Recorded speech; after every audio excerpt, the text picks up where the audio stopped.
Hello everybody, myself Digraj Singh Rajput. Welcome to Magnet Brains. इस video में हम क्या पढ़ने वाले हैं? इस वीडियो में एक नया चैप्टर स्टार्ट करने वाले हैं हम। Class 10 civics chapter 2 federalism. Federalism पढ़ेंगे। जैसे आपने चैप्टर 1 पढ़ा है, तो चैप्टर 1 में कहीं ना कहीं आपको इस चैप्टर का इंट्रोडक्शन में दे चुका था। एक बेसिक आउटलाइन आपको बता दी थी कि फेडरलिज्म होता क्या है। एक फॉर्म ऑफ पावर शेयरिंग थी जिसमें हमने डिस्कस किया था। याद है आप लोगों को फेडरलिज्म क्या होता है? तो वहीं से चैप्टर को स्टार्ट करते हैं फेडरलिज्म को।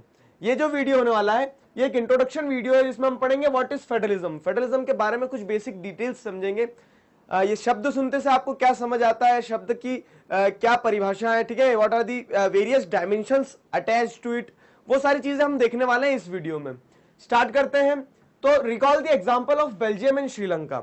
बेल्जियम और श्रीलंका का जब आप एग्जांपल रिकॉल करते हो तो एक चीज आपको पावर शेयरिंग में समझ आ गया था कि बेल्जियम में पावर शेयर की गई थी और श्रीलंका में पावर शेयर नहीं की गई थी। अब पावर शेयरिंग कहां नहीं की गई थी, तो जैसे हम देखेंगे बेल्जियम में सेंट्रल गवर्नमेंट ने स्टेट गवर्नमेंट के साथ पावर शेयर करी है, एक कम्युनिटी ने दूसरी कम्युनिटी के साथ पावर शेयर करी है। श्रीलंका में उसी का अपोजिट हुआ कि जो सेंट्रल गवर्नमेंट थी उसने पावर शेयर नहीं करी दूसरे यूनिट्स के साथ में, जो दूसरे कॉन्स्टिट्यूएंट यूनिट्स थे। एक कम्युनिटी ने दूसरे कम्युनिटी को पावर नहीं दी थी। ये हमने कुछ बेल्जियम और श्रीलंका में मतलब बेल्जियम और श्रीलंका के एग्जांपल्स में समझा था। अभी क्या देखना है आपको? अभी ये देखना है कि बेल्जियम में क्या केस था, shifting of power from central government to regional government. यहां पे यही हुआ था, सेंट्रल गवर्नमेंट से पावर रीजनल गवर्नमेंट को दी गई थी। कहां पे? बेल्जियम में। जैसे हमने देखा था ना कि नंबर ऑफ मिनिस्टर्स जो रहेंगे वो इक्वल रहेंगे सेंट्रल गवर्नमेंट फ्रेंच डच के, पहला पॉइंट था अकोमोडेटिव मॉडल में। और सेकंड मॉडल में क्या देखा था हमने कि state government was given special power and state government was not subordinate to central government. इसका मतलब क्या हुआ कि यहां पे आपने स्टेट गवर्नमेंट को पावर दिए। जो पावर शेयरिंग वाला चैप्टर था उस हिसाब से क्या हुआ है कि power is being shared between central government and state government. मतलब मतलब जो सेंट्रल लेवल पे आपकी यूनियन लेवल पे जो गवर्नमेंट है उसने स्टेट गवर्नमेंट को रीजनल लेवल पे पावर दे दी है। ये एक तरह से ऐसा हुआ। कैसा हुआ कि आप मान लो किसी कंपनी के बॉस बन जाते हैं, मतलब आप किसी कंपनी के ओनर हो। आपने क्या करा कि आपने अपनी कंपनी में जो आपके पास डिसीजन लेने की पावर्स थी, आपने वो डिसीजन लेने की पावर्स अपने एम्प्लॉयज को दे दिया। आपने अपने अंडर में मैनेजर रखे और बोल दिया कि मैं यहाँ पे नहीं रहूंगा, मैं बाहर जा रहा हूं, तो मेरे बिहाफ पे सारे डिसीजंस आप ले लेना। तो ये पावर शेयरिंग का एक कंसेप्ट हो गया। तो फेडरलिज्म यही कंसेप्ट है। क्या कंसेप्ट है? तो फेडरलिज्म का कंसेप्ट है कि सेंट्रल गवर्नमेंट या फिर एक कॉन्स्टिट्यूएंट यूनिट जो हेड है कंट्री में, वहां से पावर को नीचे की तरफ शेयर करना, डाइल्यूट करना, अपनी पावर को कम करना, अपनी पावर को कम करना और जो कॉन्स्टिट्यूएंट यूनिट्स है जो आपके अंडर में उन्हें मजबूत करना। ये फेडरलिज्म का बेसिक आइडिया होता है। तो shifting of power from central government to regional government, जैसा हमने बेल्जियम में देखा था। अब regional government was given constituent power. अब देखिए एक और चीज है, पावर तो पहले भी थी बेल्जियम में। ऐसा नहीं था कि जो स्टेट गवर्नमेंट या फिर जो रीजनल गवर्नमेंट्स थी वो एकदम अचानक से बनी है। उनके पास में पावर तो पहले थी, गवर्नमेंट पहले भी बनी थी, लेकिन वो पहले पावर ऐसी थी कि सेंट्रल गवर्नमेंट कभी भी उसके ऊपर एनक्रोच कर लेती थी। सेंट्रल गवर्नमेंट कभी भी उनकी पावर छुड़ा लेती थी, कभी भी अपनी मनमानी इंपोज कर देती थी। तो इस तरह से सिस्टम चला आ रहा था। लेकिन जब रीजनल गवर्नमेंट्स को कॉन्स्टिट्यूशन पावर दी गई, कॉन्स्टिट्यूशनल पावर दी गई, तो कॉन्स्टिट्यूशनल पावर मिलने के साथ ही रीजनल गवर्नमेंट क्या हो गई, अब एम्पावर हो गई है, उन्हें कॉन्स्टिट्यूशनल स्ट्रक्चर मिल गया। एक तरह से क्या मिल गई है, गारंटी मिल गई है। गारंटी जैसे एक एग्जांपल बताता हूं। मैंने आपसे कहा कि मैं आपको गिफ्ट देने वाला हूं, ठीक है, तो अभी मैंने सिर्फ वर्बली कह दिया, आपने मान लिया कि हाँ दे सकते हैं। लेकिन मैं अगर पूरा एक एग्रीमेंट करके देता हूं, आपको स्टाम्प पेपर पे लिख के देता हूं कि मैं आपको गिफ्ट दूंगा, तो यहां पे क्या हो गया, यहां पे आपके पास में एक लीगल बैकिंग हो गई है। तो उसी तरह से फेडरलिज्म कब होता है, सिर्फ ऐसा बोल देना नहीं कि हाँ पावर देंगे स्टेट गवर्नमेंट को। जब आप क्या करते हैं, स्टेट गवर्नमेंट्स को कॉन्स्टिट्यूशनली पावर गारंटी करते हो, जैसे इंडिया में किया गया है। इंडिया में हमने हमारे स्टेट्स को कॉन्स्टिट्यूशनली कुछ पावर्स दी है। तो ये एक तरह का फेडरलिज्म होता है। आई होप फेडरलिज्म का कंसेप्ट आपको क्लियर आया। बेल्जियम और श्रीलंका के एग्जांपल से समझ में आ गया होगा कि बेल्जियम में किस तरह से एक फेडरल स्ट्रक्चर देखने को मिला, और ठीक उसके उलट, ठीक उसके अपोजिट श्रीलंका में किसी भी प्रकार का कोई फेडरल स्ट्रक्चर देखने को नहीं मिला। तो यहीं पे अब एक डिबेट आती है, फेडरल वर्सेस यूनिटरी। फेडरल क्या होता है, यूनिटरी क्या होता है, इसे समझते हैं। तो फेडरल फॉर्म ऑफ गवर्नमेंट एक ऐसा फॉर्म ऑफ गवर्नमेंट होता है जिसकी डेफिनेशन मैंने आपको नीचे दी है। Federalism is a system of government in which the power is divided between central authority and various constituent units of the country। मतलब कि सेंट्रल अथॉरिटी के पास जो पावर है, ये डायग्राम से समझो, जैसे सेंट्रल ब्लू कलर से, स्टेट रेड कलर से, लोकल ग्रीन कलर से। तो जब सेंट्रल अथॉरिटी जो होती है कंट्री में, वो सेंट्रल गवर्नमेंट हो सकती है, यूनियन गवर्नमेंट हो सकती है। सेंट्रल गवर्नमेंट से पावर आप लेके क्या कर रहे हैं, power is divided between central authority and various constituent units. तो आपकी कंट्री में जो दूसरे कॉन्स्टिट्यूएंट यूनिट्स हैं, जो दूसरे टियर ऑफ सिस्टम है, दूसरे टियर ऑफ सिस्टम मतलब स्टेट गवर्नमेंट होता है, लोकल गवर्नमेंट होता है।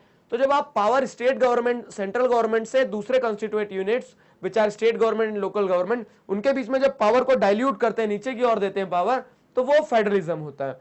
तो ये फेडरलिज्म हो गया। ये फेडरल डिबेट को हमने एक डायमेंशन देखा। और ठीक उसके उलट, उसके अपोजिट क्या होता है, यूनिटरी होता है। यूनिटरी में क्या होता है, यूनिटरी गवर्नमेंट में पावर जो है, तो power resides in the hands of central authority. जो आपका सेंट्रल कॉन्स्टिट्यूएंट यूनिट होता है, जो सेंट्रल गवर्नमेंट होती है, तो वो पूरी पावर अपने पास रखती है। अगर वो पावर देती भी है यूनिटरी फॉर्म ऑफ गवर्नमेंट में, तो वो पावर सिर्फ नॉमिनल पावर देती है, and which can be taken on the wills and whims of central government. मतलब सेंट्रल गवर्नमेंट जब चाहे तब वो पावर को वापस छुड़ा भी सकती है। तो इस तरह का सिस्टम, इस तरह का अरेंजमेंट जो रहता है वो यूनिटरी होता है। अब बेल्जियम और श्रीलंका में आप बताइए मुझे, क्या यूनिटरी था, क्या फेडरल था? बेल्जियम फेडरल था। क्यों? क्योंकि वहां पे पावर स्टेट्स को दे दी गई और स्पेसिफिकली बोल दिया गया है कि state government is not subordinate to central government. और श्रीलंका के केस में हम क्या देखते हैं कि वहां एक यूनिटरी फॉर्म ऑफ गवर्नमेंट है। क्यों? क्योंकि जो सिन्हालास के द्वारा गवर्नमेंट चलाई जा रही थी, तो उन्होंने पूरी पावर अपने हाथ में रखी है। दूसरे जो यूनिट्स थे, दूसरे जो कॉन्स्टिट्यूएंट यूनिट्स थे, उनको किसी भी प्रकार की कोई पावर नहीं दी। तो ये होता है यूनिटरी। यूनिटरी और फेडरल की आपको डिबेट शायद समझ में आ गई है अब, ठीक है, कि फेडरल मतलब फेडरलिज्म वाला जो कंसेप्ट है, और यूनिटरी मतलब सेंट्रलाइज्ड गवर्नमेंट, जहां पे सेंट्रल गवर्नमेंट के पास पूरी पावर होती है, कॉन्स्टिट्यूएंट यूनिट्स को कोई पावर नहीं दी जाती। ये सारा सब कुछ हमने एक इंट्रोडक्शन में देखा फेडरलिज्म के बारे में।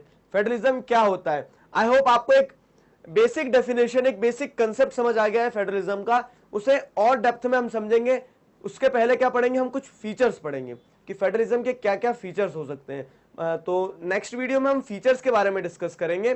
इस चैप्टर के नोट्स आप हमारी ऑफिशियल वेबसाइट magnetbrains.com पर बहुत आसानी से डाउनलोड कर सकते हैं। magnetbrains.com पर क्लास 4th से क्लास 12th तक सभी सब्जेक्ट्स, सभी चैप्टर्स और सभी चैप्टर्स के सब टॉपिक्स एक बहुत ही अरेंज फॉर्मेट में अवेलेबल होंगे, जिन्हें आप बहुत आसानी से पढ़ सकते हैं, समझ सकते हैं और डाउनलोड कर सकते हैं। Feel free to visit our official website magnetbrains.com। मिलते हैं नेक्स्ट वीडियो में फीचर्स के साथ कि what are the various features of federalism. Thank you. Hello everybody, myself Digraj Singh Rajput, welcome to Magnet Brains. इस वीडियो में हम क्या पढ़ने वाले हैं, इस वीडियो में हम पढ़ेंगे फीचर्स ऑफ फेडरलिज्म।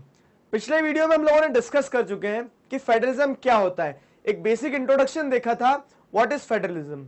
इस वीडियो में हम पढ़ेंगे फीचर्स ऑफ फेडरलिज्म, देखेंगे कि क्या क्या फीचर्स है, मतलब क्या डिफाइन करता है। पहली चीज तो देखिए, जैसे आप एक कार लेने जा रहे हैं, मैं आपसे पूछता हूं इस कार के फीचर्स क्या है, तो आप क्या बताते हैं? आप वो सारी चीजें बताते हैं जो उस कार के अंदर है। तो वैसे ही फेडरलिज्म के अंदर क्या क्या होता है, किन किन डायमेंशंस पे बात की जाती है, वो सारी चीजें फेडरलिज्म के फीचर्स बनेंगे। मतलब आप अगर बोल रहे हो कि आपकी कंट्री एक फेडरल कंट्री है, तो उस फेडरल कंट्री में क्या चीजें होना चाहिए, क्या इंस्टीट्यूशंस होना चाहिए, किस तरह से अरेंजमेंट्स होना चाहिए, वो सारी चीजें ही फीचर्स बन जाएंगे। तो उस पर्सपेक्टिव को, उस डायमेंशन को ध्यान में रखते हुए हम फीचर्स ऑफ फेडरलिज्म पढ़ते हैं। स्टार्ट करते हैं। पहला फीचर क्या है? पहला फीचर है देयर आर 2 और मोर लेवल्स या फिर टियर्स ऑफ गवर्नमेंट। मतलब क्या होता है, जैसे मैंने आपको पिछले वीडियो में बताया था कि सेंट्रल लेवल होता है, एक स्टेट लेवल होता है, लोकल लेवल होता है। तो these are the levels of government या फिर these are the various tiers of government. ठीक है, तो जब ये अलग अलग टियर्स है, अलग अलग लेवल्स है, तो फेडरलिज्म की एक बेसिक जो रिक्वायरमेंट है वो यहीं से स्टार्ट होती है कि आपकी कंट्री फेडरल कंट्री जब रहेगा जब वहां पर 2 या 2 से ज्यादा क्या रहेंगे, लेवल्स ऑफ गवर्नमेंट रहेंगे, टियर्स ऑफ गवर्नमेंट रहेंगे। तो पहला फीचर बहुत ही सिंपल है, समझ आ गया आसानी से। दूसरा फीचर क्या है? दूसरा फीचर है different tiers of government govern the same citizens but each tier has its own jurisdictions. इस चीज को समझिए क्या होता है। जैसे आप इंडिया में रह रहे हैं, आप क्या कहते हैं, आप इंडिया में रह रहे हैं, और आप मान लीजिए आप राजस्थान में रह रहे हैं, तो आप ये भी कहेंगे आप राजस्थान में रह रहे हैं। तो इंसान वही है, वही इंसान राजस्थान में भी रह रहा है, वही इंसान इंडिया में भी रह रहा है। मतलब कोई अगर यहां रह रहा है तो वो स्टेट का भी पार्ट है और कंट्री का भी पार्ट है। मतलब different tiers of government governs the same citizen, यानी इस इंसान के ऊपर लेट इट बी ए, ठीक है, एक्स नहीं लेंगे, वो मैथ्स वाला हो गया, तो let it be Ram. Ram है तो राम अगर राजस्थान में रह रहा है तो राम राजस्थान का भी सिटीजन हो गया एक तरह से, मतलब वो राजस्थान में रह रहा है, राजस्थान गवर्नमेंट की भी बातें मानना पड़ेगी, राजस्थान गवर्नमेंट के द्वारा बनाए गए लॉस को भी मानना पड़ेगा, और इंडियन गवर्नमेंट के द्वारा बनाई गई लॉस को, इंडियन गवर्नमेंट के द्वारा बनाए गए रूल्स को भी मानना पड़ेगा।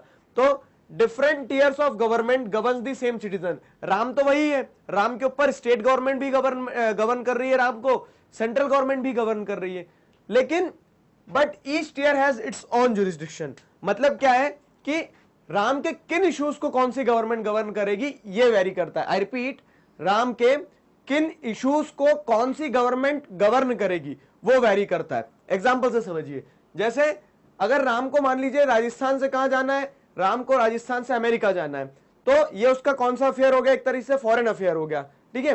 तो फॉरेन अफेयर से रिलेटेड जो भी इश्यूज रहेंगे उसके ऊपर सेंट्रल गवर्नमेंट का हक होगा। मतलब राम के, या फिर कह सकते हैं कि ये जो स्टेटमेंट बोल रहा है, बस each tier has its own jurisdiction. Jurisdiction क्या होता है, मतलब दायरा, एक तरह से कि उस दायरे के अंदर आपको गवर्न किया जाएगा। तो सेंट्रल गवर्नमेंट का दायरा क्या होगा कि वो आपके फॉरेन अफेयर्स पे इंटरफेयर कर सकती है। डिफेंस से रिलेटेड इशू कुछ है अगर, तो वो उस पर गवर्न कर सकती है। टैक्सेशन से रिलेटेड इश्यूज है तो वो उस पर आपको गवर्न कर सकती है। तो यहाँ पे जुरिस्डिक्शन, जो यहाँ पे जो दायरा है वो बदल गया, और स्टेट गवर्नमेंट आपको पुलिसिंग के उस पे मतलब स्टेट गवर्नमेंट का जुरिस्डिक्शन क्या हो जाएगा, स्टेट गवर्नमेंट का दायरा ये हो जाएगा कि वो आपको मतलब जो पुलिसिंग सिस्टम था, जो आपका टैक्स, वो वाला टैक्स लग रहा है, प्रॉपर्टी टैक्स वगैरह, ये सारी चीजें। तो आई होप आपको ये समझ में आया कि लोग वही होते हैं, बस लोगों के जो मैटर्स होते हैं उस पर अलग अलग तरह से अलग अलग गवर्नमेंट के अलग अलग जुरिस्डिक्शंस होते हैं।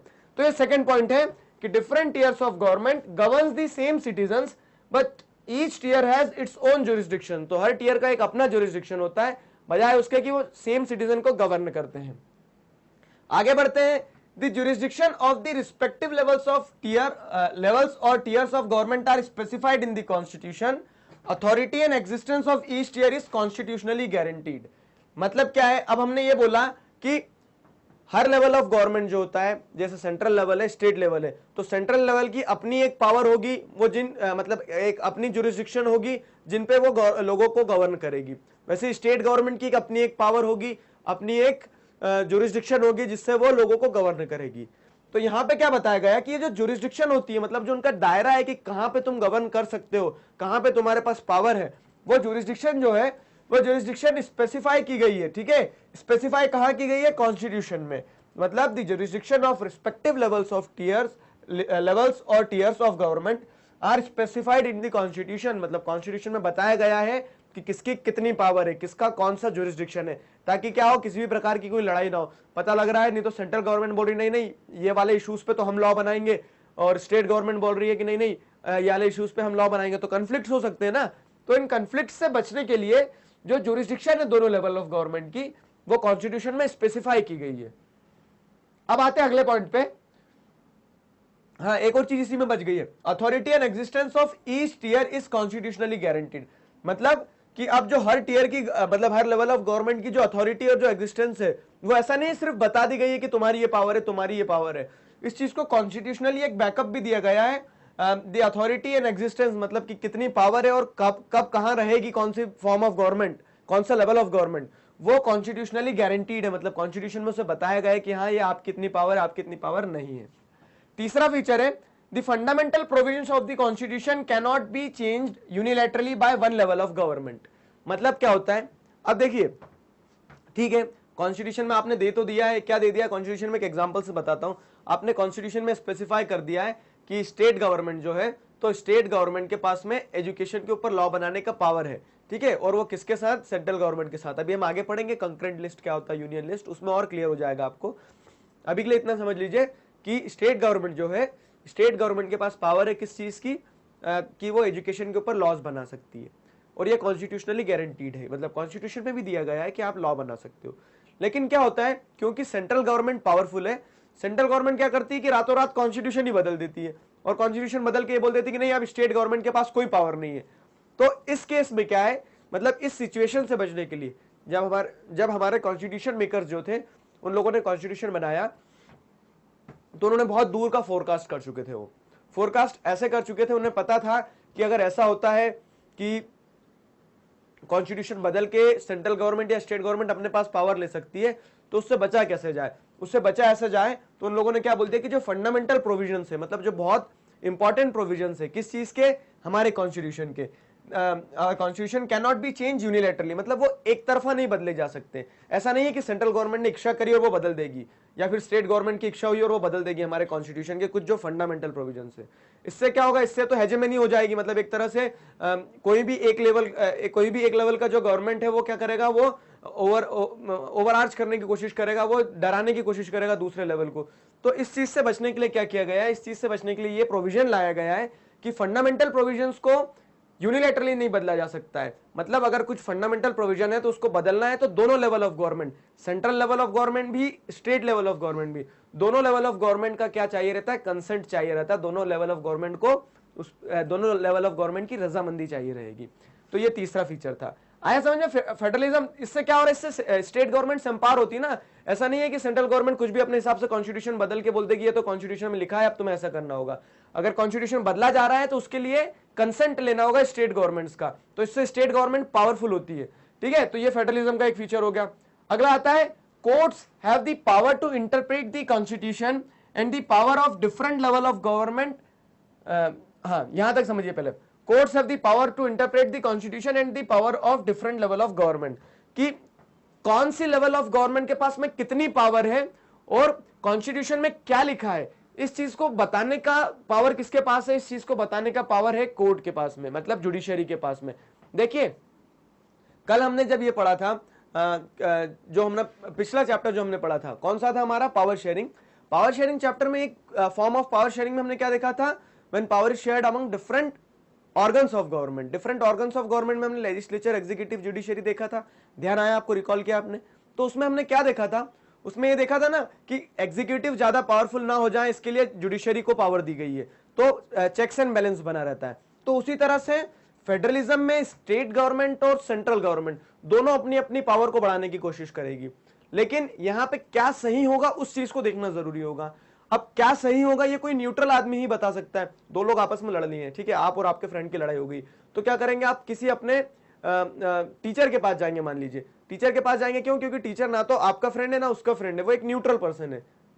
आया समझ में? तो उसी तरह से यहाँ पे स्टेट गवर्नमेंट को भी अगर हम बोल देते हैं, पावर दे देते हैं कि तुम तुम्हारे हिसाब से सोच लिया, सेंट्रल गवर्नमेंट को पावर दे देते हैं कि तुम तुम्हारे हिसाब से सोच लो, तो उसके चलते क्या होगा कि कंफ्लिक्ट ऑफ इंटरेस्ट आ जाएगा, वो अपने फेवर में सोचने लगेंगे। तो यहाँ पे हम कोर्ट्स को पावर देते हैं। किस चीज की पावर है कोर्ट्स के पास में, कि कोर्ट्स इंटरप्रेट करें, कोर्ट्स बताएं कि क्या कॉन्स्टिट्यूशन में लिखा है वो सही है और क्या कॉन्स्टिट्यूशन में लिखा है वो गलत है। उसके बाद में किस लेवल ऑफ गवर्नमेंट के पास कितनी पावर होगी, ये सारी चीजें इंटरप्रेट करने का, सारी चीजें बताने का पावर किसको दिया हमने, कोर्ट्स को दिया है। ठीक है, it acts as an umpire if dispute arises between different levels of government. अगर दो लेवल ऑफ गवर्नमेंट के बीच में, मान लीजिए वो सेंट्रल गवर्नमेंट हो गया, स्टेट गवर्नमेंट हो गया, या फिर दो स्टेट गवर्नमेंट हो गया, ठीक है, तो या फिर लोकल गवर्नमेंट और स्टेट गवर्नमेंट हो गया, तो किसी के बीच में भी अगर क्या होता है, कोई डिस्प्यूट अराइज होता है, कोई किसी प्रकार की कोई परेशानी होती है, तो उस परेशानी को इंटरप्रेट करने की पावर किसके पास होगी, उस परेशानी को सुलझाने का पावर किसके पास होगा, कोर्ट के पास में होगा। Court acts as an umpire, वो एम्पायर की तरह काम करते हैं, वो बताते हैं क्या सही है क्या गलत है, कौन मतलब किसने गलती करी है, किसने गलती नहीं करी है। अगला फीचर है sources of revenue for each level of government are clearly specified in the constitution to ensure its financial autonomy. इसमें क्या बताया गया है, देखिए सारी फिलोसफी एक साइड रख दीजिए। सबसे इंपॉर्टेंट क्या है कि पैसा होगा तभी सेंट्रल गवर्नमेंट भी काम कर पाएगी, तभी स्टेट गवर्नमेंट भी काम कर पाएगी। तो यहां पे क्या है कि फेडरलिज्म में रेवेन्यू वाला एक जो नजरिया है, उस रेवेन्यू वाले नजरिए को बहुत इंपॉर्टेंट तरह से देखा जाता है, क्योंकि पैसा होगा तभी सारी चीज हो पाएगी। तो ये जो सोर्सेस ऑफ रेवेन्यू है, किसके sources of revenue, central government के भी और स्टेट गवर्नमेंट के भी, ये बहुत क्लियरली स्पेसिफाई किए गए हैं कॉन्स्टिट्यूशन में, ताकि क्या हो, ताकि सभी लेवल्स ऑफ गवर्नमेंट पे क्या हो, फाइनेंशियल ऑटोनॉमी इंश्योर की जा सके। फाइनेंशियल ऑटोनॉमी मतलब कि वो आर्थिक रूप से ऑटोनॉमी, यानी मतलब उनको आजादी मिल जाए कि हाँ वो सेल्फ डिपेंडेंट है in terms of economic value. तो फाइनेंशियल ऑटोनॉमी इंश्योर करने के लिए जो सोर्सेस ऑफ रेवेन्यू है वो भी स्पेसिफाई किए गए हैं कॉन्स्टिट्यूशन में, और ये एक फीचर होता है फेडरलिज्म का, ताकि जो आपके फेडरल यूनिट्स हैं, जो दूसरे कॉन्स्टिट्यूएंट यूनिट्स हैं, वो पैसों की दिक्कत को, पैसों की परेशानी या फिर ऐसी समस्याओं का सामना उन्हें ना करना पड़े। तो हमने क्या देखा फीचर्स ऑफ फेडरलिज्म में, अगला ये वाला feature sources of revenue are clearly specified. Last feature कौन सा है, the federal system thus has dual objective. अब ये जो पूरा फेडरल सिस्टम होता है इसका डुअल ऑब्जेक्टिव होते हैं, मतलब दो ऑब्जेक्टिव होते हैं। क्या होते हैं dual objective, to safeguard and promote unity of country. देखिए जब आप क्या करते हैं, पावर शेयर कर देते ना, तो उससे क्या होता है कि आपकी कंट्री यूनाइटेड रहती है। मतलब हर स्टेट को ऐसा लगता नहीं यार मेरे पास भी कुछ पावर है और मैं भी एक कंट्री, एक यूनियन का हिस्सा हूं। तो safeguard and promote unity of country, से कंट्री की यूनिटी बनी रहेगी। ठीक, अगला फीचर क्या हो जाएगा, अगला फीचर ये हो जाएगा, मतलब अगला ऑब्जेक्टिव क्या हो जाएगा डोल ऑब्जेक्टिव में, eight the same time accommodate regional diversity. अब क्या होता है, अब जैसे इंडिया के एग्जांपल से देखो, सबसे बढ़िया एग्जांपल है, हमारे यहाँ कितनी डाइवर्सिटी है। हमारे यहाँ तमिलनाडु जैसा स्टेट है जिसमें एक अलग पूरा कल्चर है, हमारे यहाँ एक मणिपुर मिजोरम जैसा स्टेट है जिसमें पूरा अलग कल्चर है, हमारे यहाँ एक राजस्थान जैसा स्टेट है जिसमें पूरा अलग कल्चर, अलग लैंग्वेज, सारी चीजें हैं। लेकिन ये सारे स्टेट आपस में जुड़े हुए हैं, सारे स्टेट एक ही अम्ब्रेला के नीचे है, उस अम्ब्रेला का नाम है इंडिया।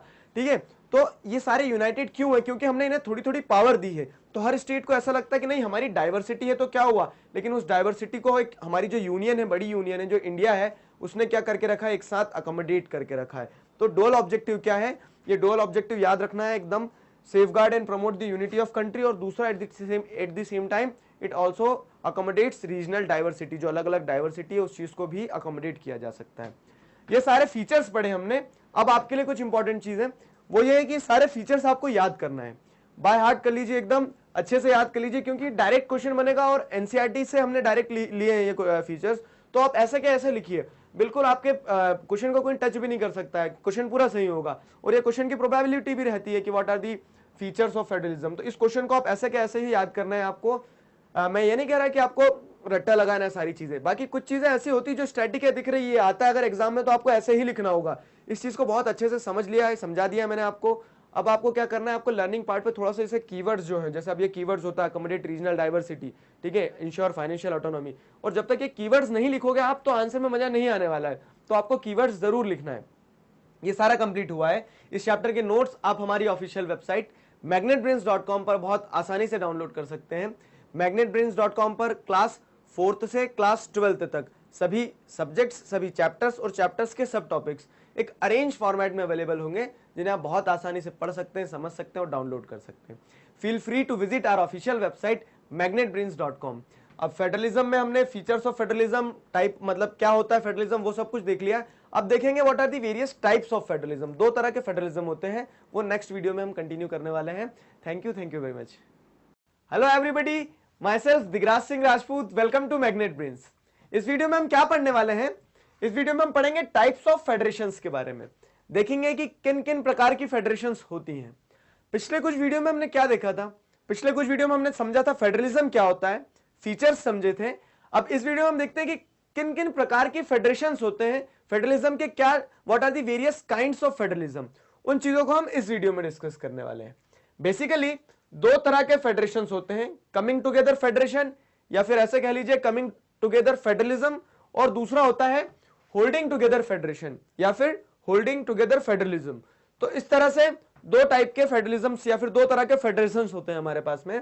अभी जो 2 तरह के फेडरेशंस होते हैं, इन्हें एक एक करके दोनों को समझते हैं अच्छे से हम। पहला है कमिंग टुगेदर फेडरेशन। देखिए कमिंग टुगेदर फेडरेशन मतलब साथ में आ रहे हैं और फेडरेशन बना रहे हैं। कितना इजी है ना, बहुत ही इजी है, बिल्कुल ऐसा ही है। उसका कुछ एक्सप्लेनेशन देखते हैं।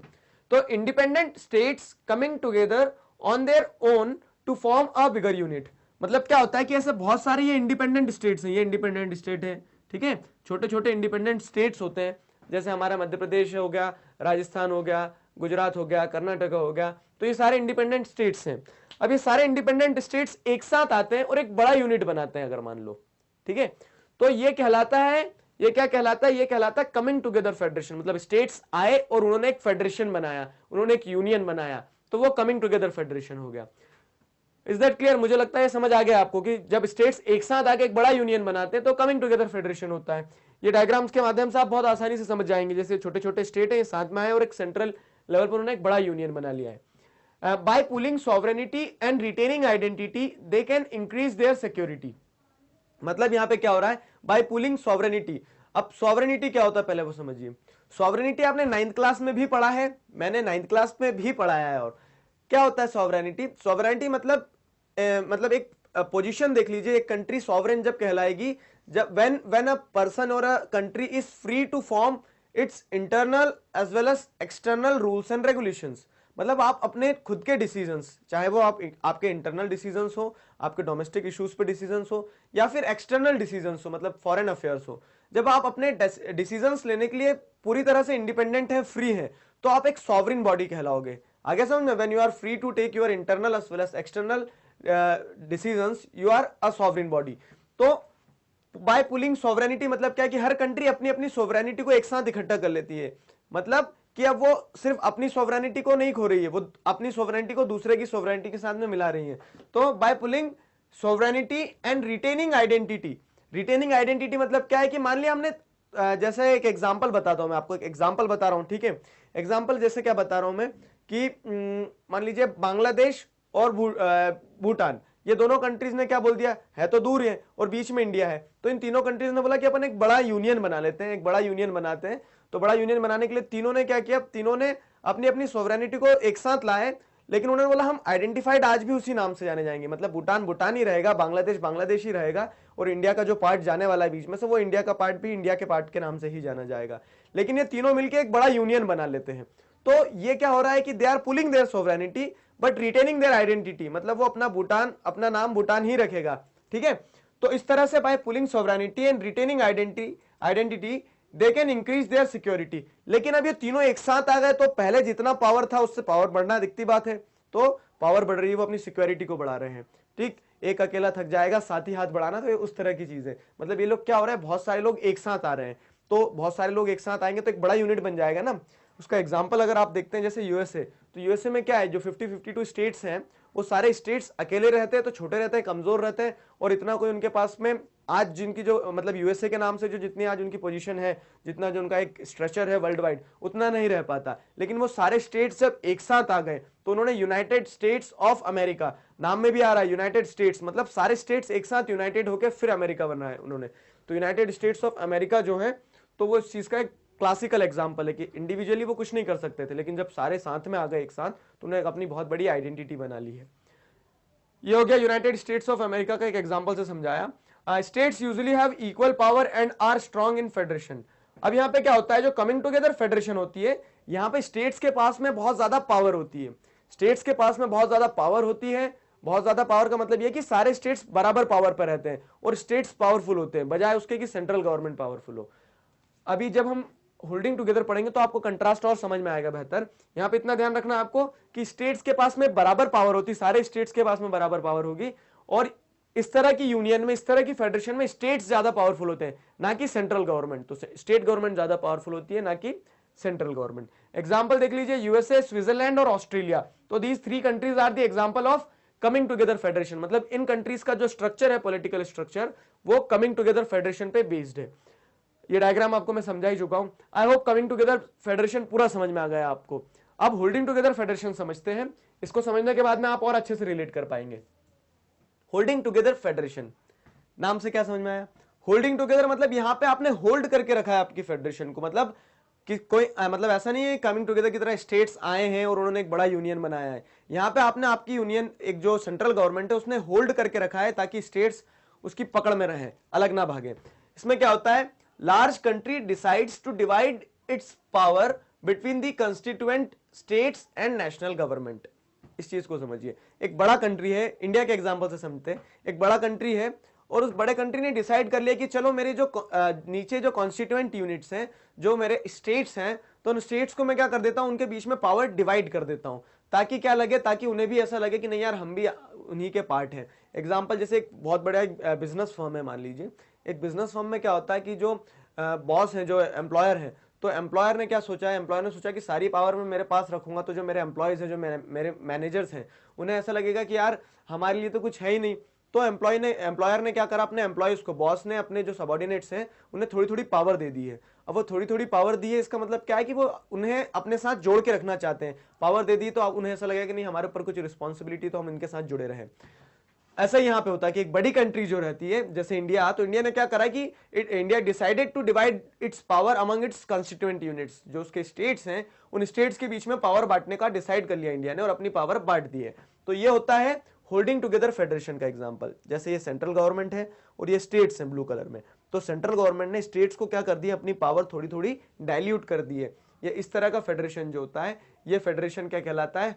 Holding together. देखिए कमिंग टुगेदर में स्टेट्स खुद आ रहे हैं, यहाँ पे स्टेट्स हैं लेकिन उन्हें ऐसा फील करवाने के लिए कि हाँ हमारी कंट्री भी फेडरल कंट्री है, हम आपकी स्टेट के सेंटिमेंट्स की रिस्पेक्ट करते हैं, आपको पावर देते हैं, तो हमने क्या करा है, सेंट्रल गवर्नमेंट ने पावर नीचे की ओर डाइल्यूट कर दी, पावर नीचे की ओर डाइवर्ट कर दी है। तो ये पॉइंट आपको समझ में आ गया। The central government tends to be more powerful than states.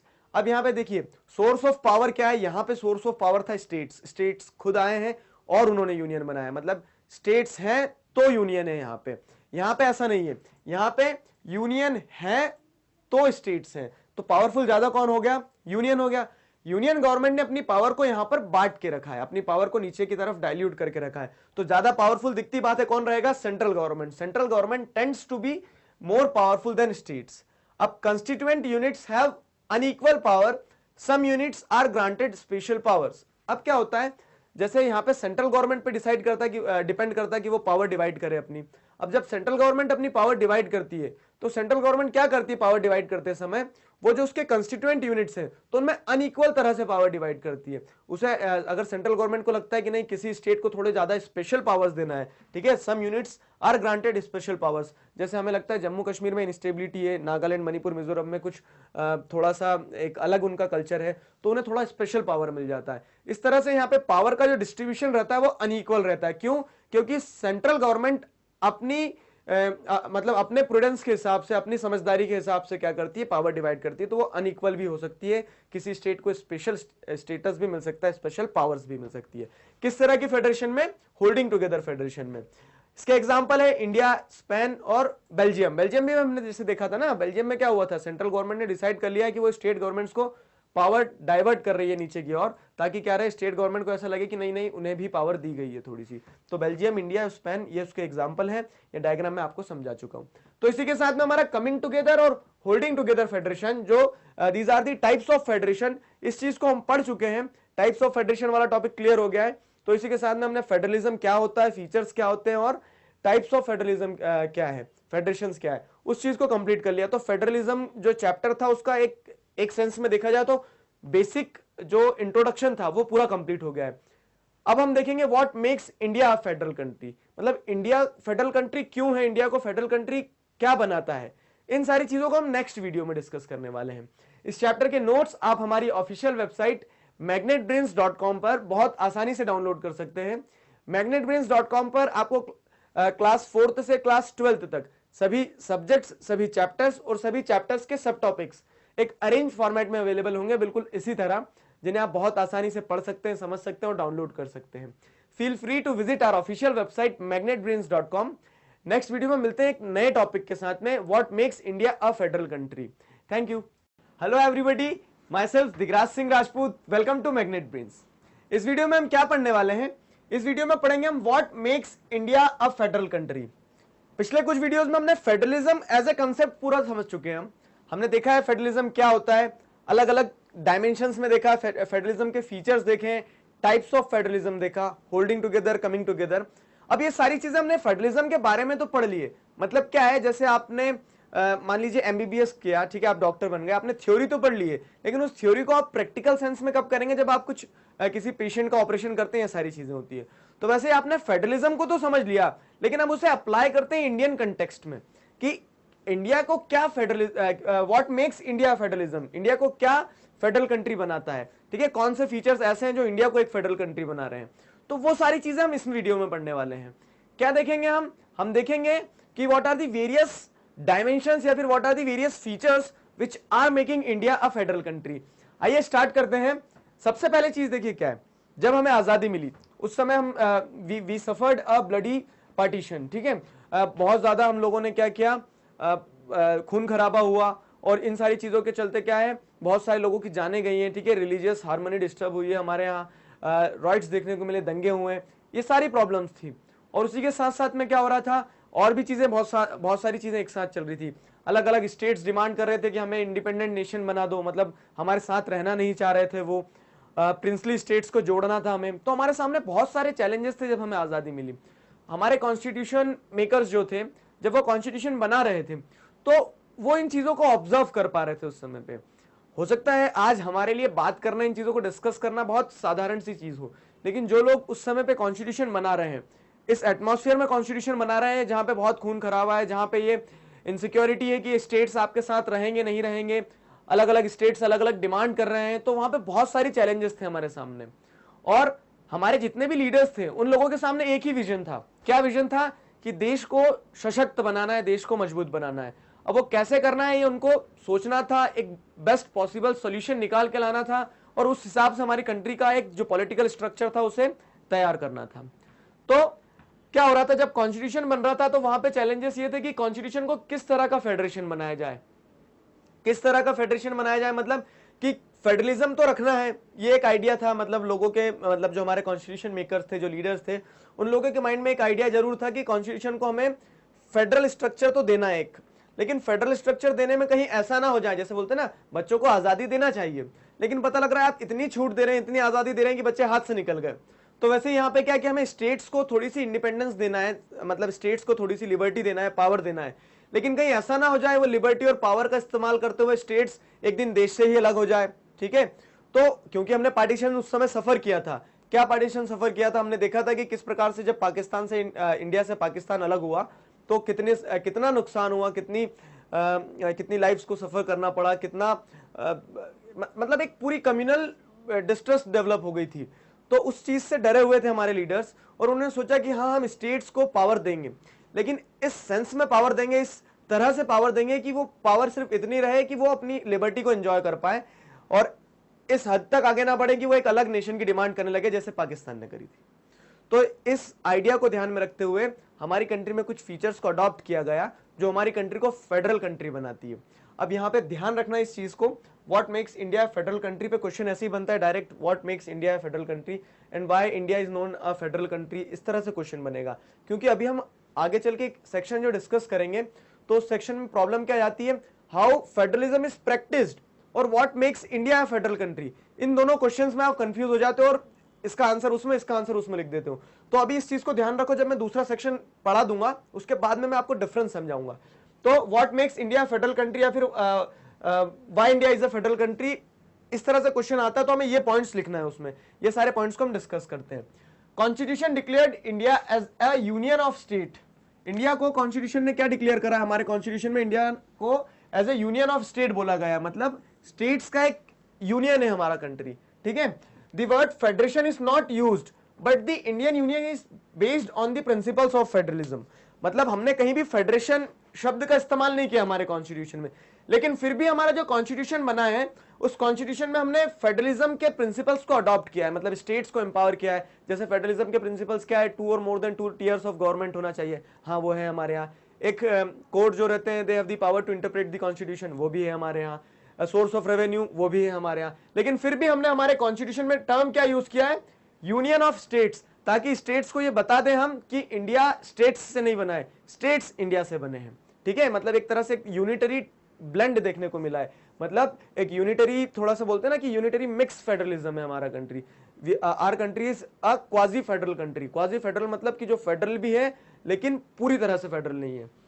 अब देखते हैं, तो इसी कारण से पढ़ना भी जरूरी है कि इंडिया की स्पेसिफिक फेडरलिज्म क्या बोलती है। अलग अलग ऑथर्स ने अपनी बुक्स में, अलग अलग जो पॉलिटिकल साइंटिस्ट हैं उन लोगों ने इंडिया को बहुत सारे नाम दिए हैं। सूडो फेडरल कंट्री कहा है किसी ने, मतलब एक झूठा फेडरल कंट्री है, किसी ने क्वाजी फेडरल कंट्री कहा है। तो वो समझते हैं क्यों कहा है, कारण मैं आपको वैसे बता चुका हूं, क्योंकि हमारे यहाँ क्या है, एक यूनिटरी ट्रेंड है थोड़ा सा, मतलब कि यूनिटरी के साथ साथ में फेडरल भी है हमारी कंट्री।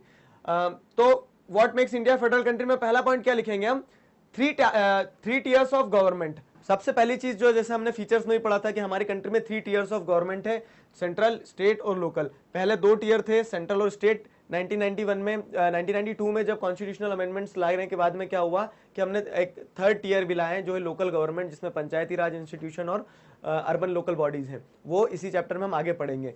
तो पहला फीचर क्या है कि we are having 3 tiers of government, central, state and local. तो ये एक फेडरल, हमारी कंट्री को फेडरल कंट्री बनाता है। ठीक, 3 टियर होना। Each tier of government has its own jurisdictions specified in the constitution. ये भी फीचर का पॉइंट है कि अब हमने 3 टियर तो बना दिए, सिर्फ ऐसे ही नाम के लिए नहीं बनाए 3 टियर। इन तीनों टियर को हमने क्या दिया है, कुछ ना कुछ पावर दिया है, कुछ ना कुछ जुरिस्डिक्शन, मतलब अपनी एक जुरिस्डिक्शन दी है। अब जब अपनी एक जुरिस्डिक्शन दी है, पावर दी है, तो उसके चलते क्या है कि पावर को स्पेसिफाई किया गया, और ऐसा नहीं कि सिर्फ हवा में बोल दिया कि हाँ तीनों टियर को थोड़ी थोड़ी पावर दी गई है, इन पावर्स को हमने स्पेसिफाई किया है कॉन्स्टिट्यूशन में। तो स्पेसिफाई जो किया है कॉन्स्टिट्यूशन में वो 3 लिस्ट के थ्रू किया है कि किसके पास कौन सी पावर होगी। यूनियन लिस्ट में वो सारे मैटर्स आएंगे जो यूनियन गवर्नमेंट के पास जिन लॉज के, जिन सब्जेक्ट्स के ऊपर लॉ बनाने की पावर होगी। स्टेट लिस्ट में वो सारे सब्जेक्ट्स आएंगे जिन सब्जेक्ट्स पे स्टेट गवर्नमेंट के पास लॉ बनाने की पावर होगी। और वैसे ही कंकरेंट लिस्ट होती है, वैसे ही रेसिडरी लिस्ट होती है। तो मैं सारी लिस्ट आपको समझाता हूं। बेसिक आइडिया ये समझ लीजिए कि लिस्ट बताती है कि किसके पास क्या पावर है। तो इस तरह से हमने जुरिस्डिक्शन को क्या किया है, स्पेसिफाई किया हमारी कॉन्स्टिट्यूशन में। स्टार्ट करते हैं यूनियन लिस्ट से। तो union list includes subject of national importance. अब क्या होता है कि यूनियन लिस्ट में जितने भी सब्जेक्ट है, सब्जेक्ट मतलब इश्यूज जिन पे लॉ बनाया जाना है, तो union list includes subjects of national importance. तो जो हमारे देश के लिए इंपॉर्टेंट है, पूरी नेशन के लिए एज ए होल इंपॉर्टेंट है, वो सारे सब्जेक्ट आते हैं यूनियन लिस्ट में। जैसे defence, foreign affairs, banking, currency, communication. अब अगर आप गौर से देखो इन सब्जेक्ट्स को, तो डिफेंस एक ऐसा सब्जेक्ट है, एक ऐसा इशू है जिसपे हमें यूनिफॉर्म लॉ चाहिए रहते हैं। मतलब पूरे देश में एक जैसी डिफेंस सिस्टम हो, तब जाके कहीं अच्छा तालमेल बैठेगा।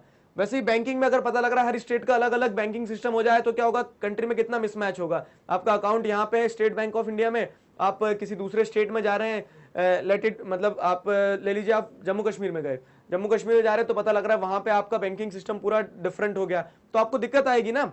तो उस तरह से क्या है, ये कुछ ऐसे अफेयर्स है, फॉरेन अफेयर, पता लग रहा है महाराष्ट्र अपने हिसाब से किसी देश के साथ में कुछ ट्रीटी साइन कर रहा है, तमिलनाडु अपने हिसाब से कर रहा है, केरला अपने हिसाब से कर रहा है, तो इसके चलते क्या दिक्कत होगी कि यूनिफॉर्मिटी नहीं रहेगी, बहुत कंफ्यूजन होगा।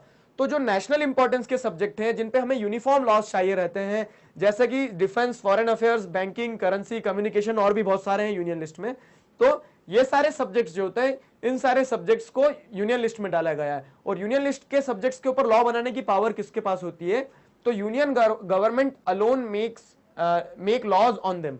तो यूनियन गवर्नमेंट के द्वारा ही लॉ बनाए जाते हैं यूनियन लिस्ट के सारे सब्जेक्ट्स पे। आई होप आपको यूनियन लिस्ट समझ में आ गया, यूनियन लिस्ट क्या होता है, यूनियन लिस्ट पे कौन लॉ बनाता है, कौन से सब्जेक्ट्स आते हैं, और ये सब्जेक्ट्स किस तरह के होते हैं, नेशनल इंपॉर्टेंस के होते हैं। और ये यूनियन लिस्ट में डालने का कारण ये है कि यूनिफॉर्म लॉज चाहिए रहते हैं, एक जैसे लॉज होंगे अगर इन सब्जेक्ट्स पे, तभी कंट्री बेहतर तरीके से चल पाएगा। अगला सब्जेक्ट है, मतलब अगली लिस्ट है स्टेट लिस्ट। स्टेट लिस्ट को हम समझते हैं क्या होता है।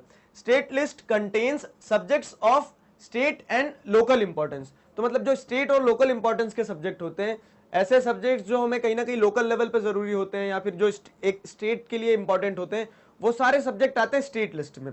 और कौन कौन से सब्जेक्ट होते हैं, जैसे पुलिस, तो आप पुलिस देखोगे, मुंबई पुलिस होती है, महाराष्ट्र पुलिस हो गई, ठीक है, अलग अलग होती है, राजस्थान पुलिस हो गई है, उत्तर प्रदेश पुलिस हो गई, मध्य प्रदेश पुलिस हो गई है।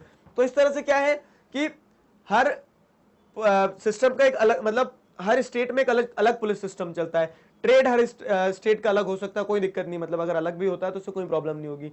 Commerce, trade, commerce, agriculture, irrigation, तो आप अगर गौर से देखोगे तो ये सारे ऐसे सब्जेक्ट्स हैं जिन पर अगर आप लोकल लेवल पे भी लॉज बनाते हो तो भी कोई प्रॉब्लम नहीं आना है। तो it contains subjects of state and local importance. Subjects such as police, trade, commerce, agriculture and irrigation are included in state list. State government alone make laws on them.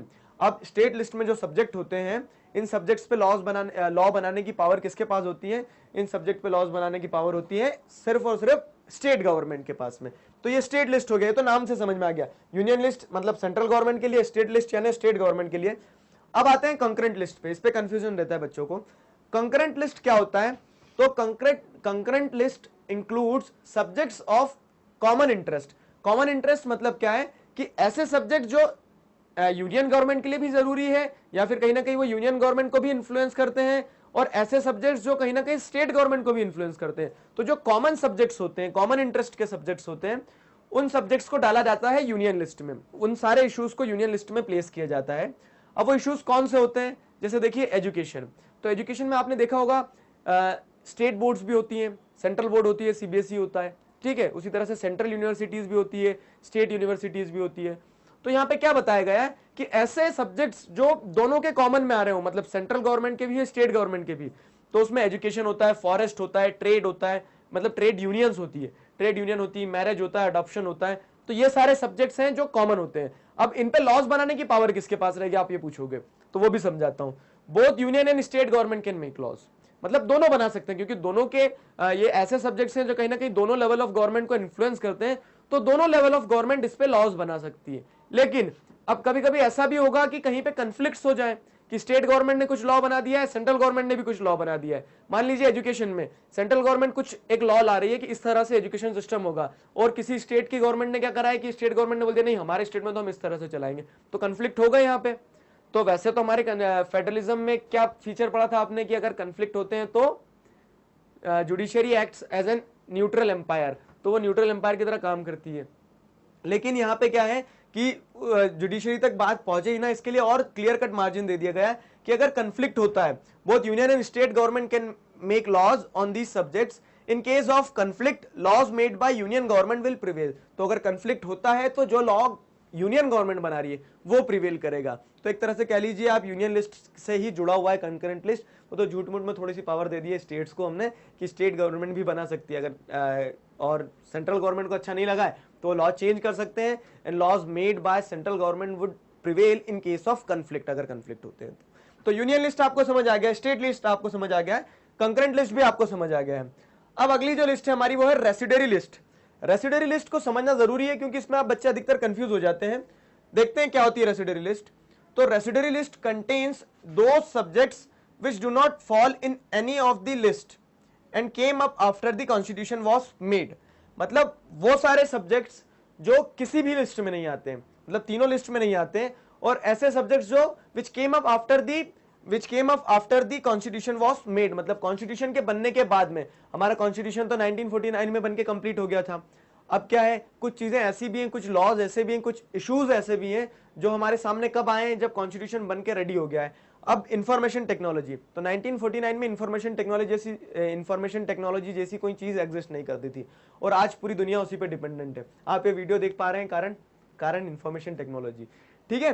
तो ऐसे सब्जेक्ट्स भी आए जो बहुत इंपॉर्टेंट है। अब ऐसे subjects कहां जाएंगे, इन पे कौन लॉज बनाएगा, या फिर किस लिस्ट में जाएंगे। तो इस कंफ्यूजन को पहले कॉन्स्टिट्यूशन मेकर्स की सोच देखिए आप, कितना मतलब फ्यूचर फोरकास्ट कर लेते थे वो लोग। उन लोगों को पता था कि बाद में ऐसा हो सकता है कि ऐसे सब्जेक्ट्स आ सकते हैं, तो उन्होंने रेसिडरी लिस्ट वाला प्रोविजन डाला, जिसमें क्या होता है, वो सारे सब्जेक्ट्स जो कॉन्स्टिट्यूशन के बनने के बाद आए हैं वो सारे सब्जेक्ट्स जाते हैं, और उन सब्जेक्ट्स पे लॉज बनाने की पावर किसके पास होती है, central government make laws on them, central government laws बनाती है उन सब्जेक्ट्स पे। तो ये सारा सब कुछ पढ़ा हमने किस बारे में कि what makes India federal country part 1। तो इसमें हमने कुछ पॉइंट्स देखे कि तीन टीयर ऑफ गवर्नमेंट होती है हमारे पास में, उसके साथ साथ में सबकी जुरिस्डिक्शन स्पेसिफाई होती है। जुरिस्डिक्शन 3 लिस्ट में दी जाती है, union list, state list, concurrent list, residuary list. तो आपके पास में 3 पॉइंट्स यहाँ पे हो चुके हैं, मतलब 2 पॉइंट की तरह से देखें तो 2 पॉइंट हमने ये पढ़ लिए कि what makes India federal country. अब बचे हुए कुछ और पॉइंट्स हैं जिन्हें हम नेक्स्ट वीडियो में डिस्कस करेंगे, जो इसी वीडियो का एक एक्सटेंडेड पार्ट होगा। What makes India federal country part 2 में हम वो पढ़ने वाले हैं। इस चैप्टर के नोट्स आप हमारी ऑफिशियल वेबसाइट magnetbrains.com पर बहुत आसानी से डाउनलोड कर सकते हैं। magnetbrains.com पर क्लास 4th से क्लास 12th तक सभी सब्जेक्ट्स, सभी चैप्टर्स और सभी चैप्टर्स के सब टॉपिक्स एक बहुत ही अरेंज फॉर्मेट में अवेलेबल होंगे, जिन्हें आप बहुत आसानी से पढ़ सकते हैं, समझ सकते हैं और डाउनलोड कर सकते हैं। Feel free to visit our official website magnetbrains.com। मिलते हैं नेक्स्ट वीडियो में इसी वीडियो के मतलब इसी टॉपिक के पार्ट 2 के साथ में। Thank you. Hello everybody, myself Digraj Singh Rajput, welcome to Magnet Brains. इस वीडियो में हम क्या पढ़ने वाले हैं, इस वीडियो में हम पढ़ेंगे what makes India a federal country. What makes India federal country, यही वाला वीडियो हम मतलब इसी टॉपिक को हम पिछले वीडियो में भी डिस्कस कर चुके हैं, जिसमें हमने देखा था कि इंडिया को कौन से फीचर्स हैं जो एक फेडरल कंट्री बनाते हैं। तो हमने क्या क्या पढ़ चुके हैं, हमने ये पढ़ा था कि जिस तरह से हमारे 3 टीयर्स ऑफ गवर्नमेंट है वो हमें एक फेडरल कंट्री बनाते हैं। अलग अलग जुरिस्डिक्शन को स्पेसिफाई किया गया है हमारे यहाँ पे, जैसे यूनियन लिस्ट, स्टेट लिस्ट और कंकरेंट लिस्ट, वो पढ़ा हमने। रेसिडरी लिस्ट को समझा हमने। अब और कुछ फीचर्स देखते हैं जो इंडिया को एक फेडरल कंट्री बनाते हैं।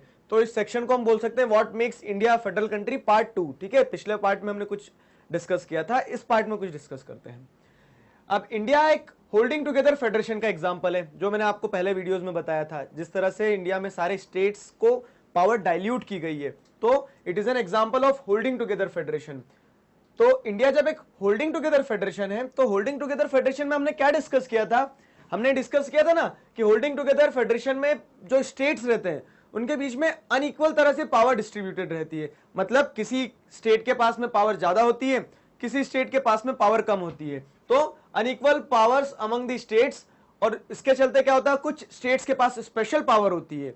तो इंडिया में क्या ऐसा होता है? हाँ, इंडिया एक फेडरल कंट्री है। तो what makes India federal country में हम ये देख रहे हैं कि होल्डिंग टुगेदर फेडरेशन होने के कारण कुछ स्टेट्स में हमारे स्पेशल पावर है, मतलब we have provided special status to some states. जैसे जम्मू कश्मीर का अपना खुद का कॉन्स्टिट्यूशन है, JNK has its own constitution. यहाँ पे हमने एक स्पेशल स्टेटस प्रोवाइड कर दिया, जो कि एक होल्डिंग टुगेदर फेडरेशन का क्या है, एग्जाम्पल है। जम्मू कश्मीर में आप जैसे आप वहां के रेसिडेंट नहीं हो तो आप वहां की प्रॉपर्टी नहीं ले सकते हो, वहां के लॉज अलग होते हैं, और इस तरह से बहुत सारे कुछ स्पेशल प्रोविजन है, स्पेशल पावर्स जम्मू कश्मीर के पास हैं। आर्टिकल 370 जिसके बारे में न्यूज में आप पढ़ते रहते होंगे, वो इसी चीज को डील करता है। आर्टिकल 371A, B, C जो है, तो इसके चलते क्या है, कुछ और स्टेट्स जैसे नॉर्थ ईस्टर्न स्टेट्स हो गए, मणिपुर है, मिजोरम है, तो इन स्टेट्स को भी कुछ स्पेशल पावर्स है, कुछ स्पेशल स्टेटस है। तो this makes our country a federal country. ठीक है, जब हम इस तरह से स्पेशल स्टेटस प्रोवाइड करते हैं तो ये बताता है कि हाँ, हमारा कंट्री एक फेडरल कंट्री है। उसके बाद में यूनियन टेरिटरीज। अब इस टॉपिक को समझिए।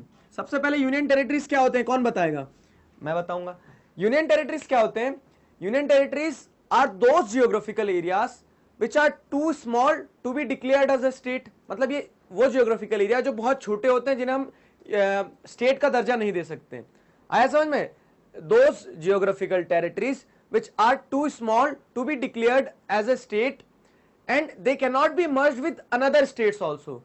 और उसी के साथ साथ में क्या कि छोटे तो है कि इन्हें स्टेट नहीं बनाया जा सकता, और इसी के साथ साथ में ये दूसरे स्टेट्स के साथ में मर्ज भी नहीं किए जा सकते। कारण हो सकता है जियोग्राफिकल बैरियर्स हो, कारण हो सकता है उनका कल्चर अलग हो। एग्जाम्पल से समझाता हूं। जैसे लक्षद्वीप और अंडमान निकोबार, ये यूनियन टेरिटरीज हैं दो। अब दो यूनियन टेरिटरीज हैं तो इन्हें इतने छोटे हैं कि स्टेट तो डिक्लेयर कर नहीं सकते, तो वो बात चलेगी, हट गई। अब चलो मान लीजिए ज्यादा छोटे हैं तो दूसरे स्टेट्स के साथ मिला दीजिए। लेकिन अब जियोग्राफिकली आप ऐसा तो नहीं है कि अंडमान निकोबार को पकड़ के लाओगे, ठीक है, वो आइलैंड है, वो तो वो समुद्र में है, तो वहां पे जियोग्राफिकल बैरियर्स है ना, आप उन्हें दूसरे स्टेट के साथ चाह कर भी नहीं मिला सकते हो। क्यों? क्योंकि वो पॉसिबल नहीं है, वो जियोग्राफिकली बीच में समुद्र आता। अब आपके अंदर वो टैलेंट हो अगर कि आप समुद्र को पूरा मिला दो समुद्र जमीन को, तो वो बात अलग है। तो यूनियन टेरिटरीज क्या होती है आपको समझ आ गया। वो जियोग्राफिकली छोटी होती है, उन्हें स्टेट्स भी डिक्लेयर नहीं किया जा सकता है, और उन्हें दूसरे स्टेट्स के साथ मर्ज भी नहीं किया जा सकता है। अब जैसे पुडुचेरी का भी अगर आप देखते हैं तो पुडुचेरी का कल्चर अलग है। माना पुडुचेरी कर्नाटक, मतलब अब आप ऐसा बोल सकते हो ना कि सर पुडुचेरी तो बॉर्डर पे है, तमिलनाडु के साथ और आंध्र प्रदेश के साथ जुड़ा हुआ है, उसका तो लैंड एरिया भी जुड़ा हुआ, फिर उन्हें यूनियन टेरिटरी क्यों बना दिया? तो उन्हें यूनियन टेरिटरी बनाने के पीछे कारण है। कारण क्या है कि वहां का कल्चर अलग है, वहां के लोग अलग है। उन लोगों को आप जबरदस्ती आंध्र प्रदेश के साथ मिलाओगे या फिर तमिलनाडु के लोगों के साथ मिलाओगे तो वो वहां पे मतलब एक अनकंफर्टेबल पोजीशन हो जाएगी। तो इसके चलते उन्हें यूनियन टेरिटरी का दर्जा दे दिया। ठीक है, तो union territories, this territories do not have the power of states. अब ये जो टेरिटरीज होती है, तो यूनियन टेरिटरी नाम ही समझा रहा है कि ये सेंट्रल गवर्नमेंट की टेरिटरीज है, इनके पास स्टेट की तरह पावर नहीं होती है, स्टेट की तरह पावर नहीं होती है, और central government has special powers in running these areas. तो सेंट्रल गवर्नमेंट के पास में स्पेशल पावर्स होती है इन एरियाज को, इन यूनियन टेरिटरीज को गवर्न करने के लिए, इन यूनियन टेरिटरीज को अच्छी तरह से एडमिनिस्टर करने के लिए। तो ये सारा सब कुछ पढ़ा हमने यूनियन टेरिटरीज के बारे में। अब क्योंकि हमारे यहाँ यूनियन टेरिटरीज है, हम क्या कर रहे हैं, मतलब एक ऐसा फेडरल कंट्री है जहां पे हम ध्यान रख रहे हैं कि कोई जियोग्राफिकल टेरिटरी अगर है तो उसे भी कुछ स्पेशल पावर दी जाए। तो यूनियन टेरिटरी एक पॉइंट लिख सकते हैं आप। पॉइंट्स अगर रिकॉल करें तो 3 tiers of government, specific jurisdictions including union list, state list, concurrent list, judiciary list, उसके बाद में special status to some states, फिर we have the provision of union territories in our country. अब अगला और क्या फीचर देख सकते हैं या फिर पॉइंट देख सकते हैं which suits our question what makes India federal country. तो अगला फीचर या फिर अगला पॉइंट हम समझेंगे वो ये है, power sharing arrangement is the basic structure of the constitution. मतलब ये मैंने बहुत सारा इसलिए लिखा है ताकि आप इस चीज को अच्छे से समझें।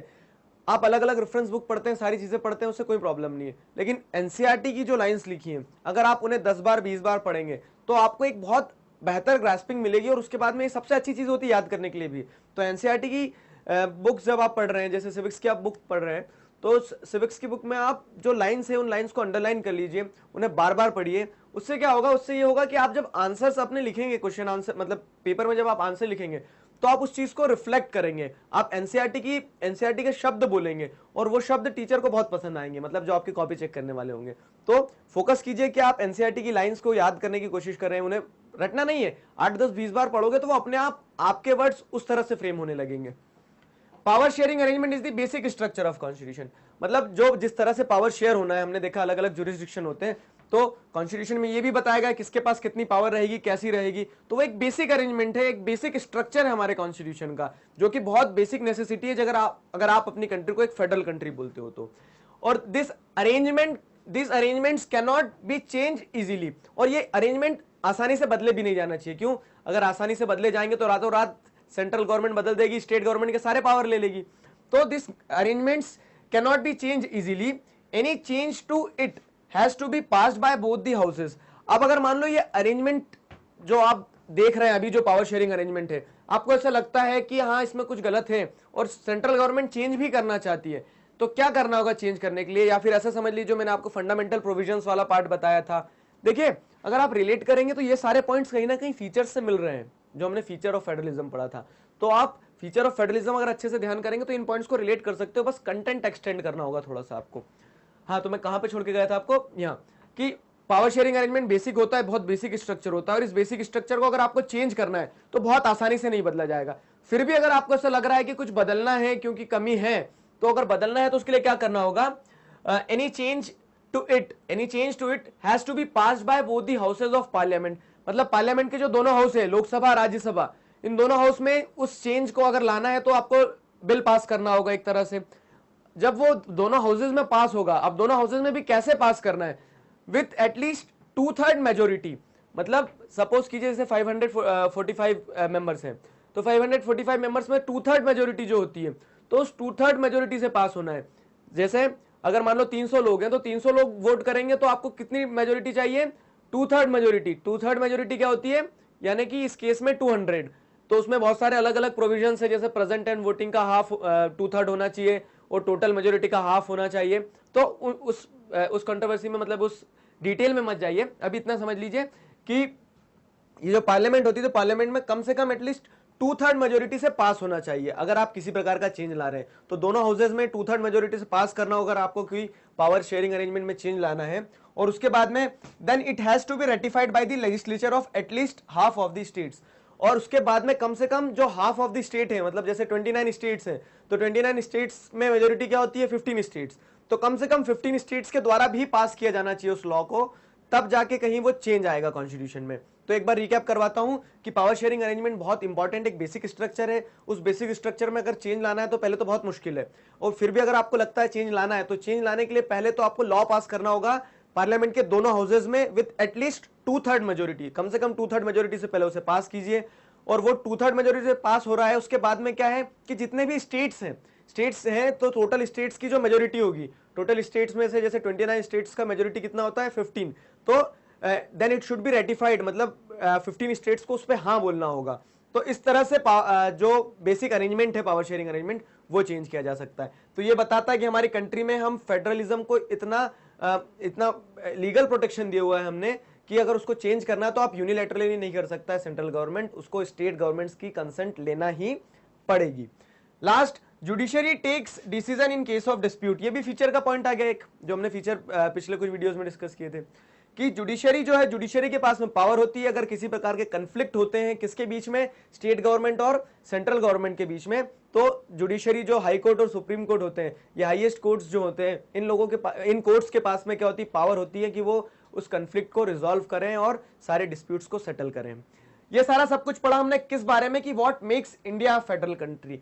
तो ये मैं उम्मीद करता हूं कि आप सारे पॉइंट्स आप रिकॉल कर पाएंगे। पिछले वीडियो के 2 पॉइंट्स हैं, इस वीडियो में हमने 3-4 पॉइंट्स डिस्कस किए। इन सारे पॉइंट्स को आपको आंसर में लिखना है। अगर क्वेश्चन क्या आता है, what makes India federal country, तो what makes India federal country question आ सकता है। क्वेश्चन ऐसे भी आ सकता है, why India is a federal country, या explain the points which supports that India is a federal country. तो तरह तरह से क्वेश्चन पूछे जा सकते हैं, उसमें आपको यह ध्यान रखना है ये सारे पॉइंट्स। अभी जब हम अगला सेक्शन जो स्टार्ट करने वाले हैं, how federalism is practised in India, तो यहां पे डिफरेंस समझना है आपको। देखिए, पहला ये जो हेडिंग है, जो वीडियोस 2 हमने डिस्कस किए, पार्ट 1 पार्ट 2, ये क्या बोल रहे हैं कि व्हाट मेक्स इंडिया को फेडरल कंट्री क्या बनाता है, और अब जो हम डिस्कस करने जाएंगे नेक्स्ट वीडियो में वो टॉपिक क्या बोलता है कि इंडिया में फेडरलिज्म को प्रैक्टिस कैसे किया जाता है। मतलब आप फेडरल कंट्री तो हो, ठीक है, मान लिया हमने, लेकिन उस फेडरलिज्म को सक्सेसफुली आप अभी तक चला कैसे पा रहे हो, वो चीज हम डिस्कस करेंगे नेक्स्ट वीडियो में।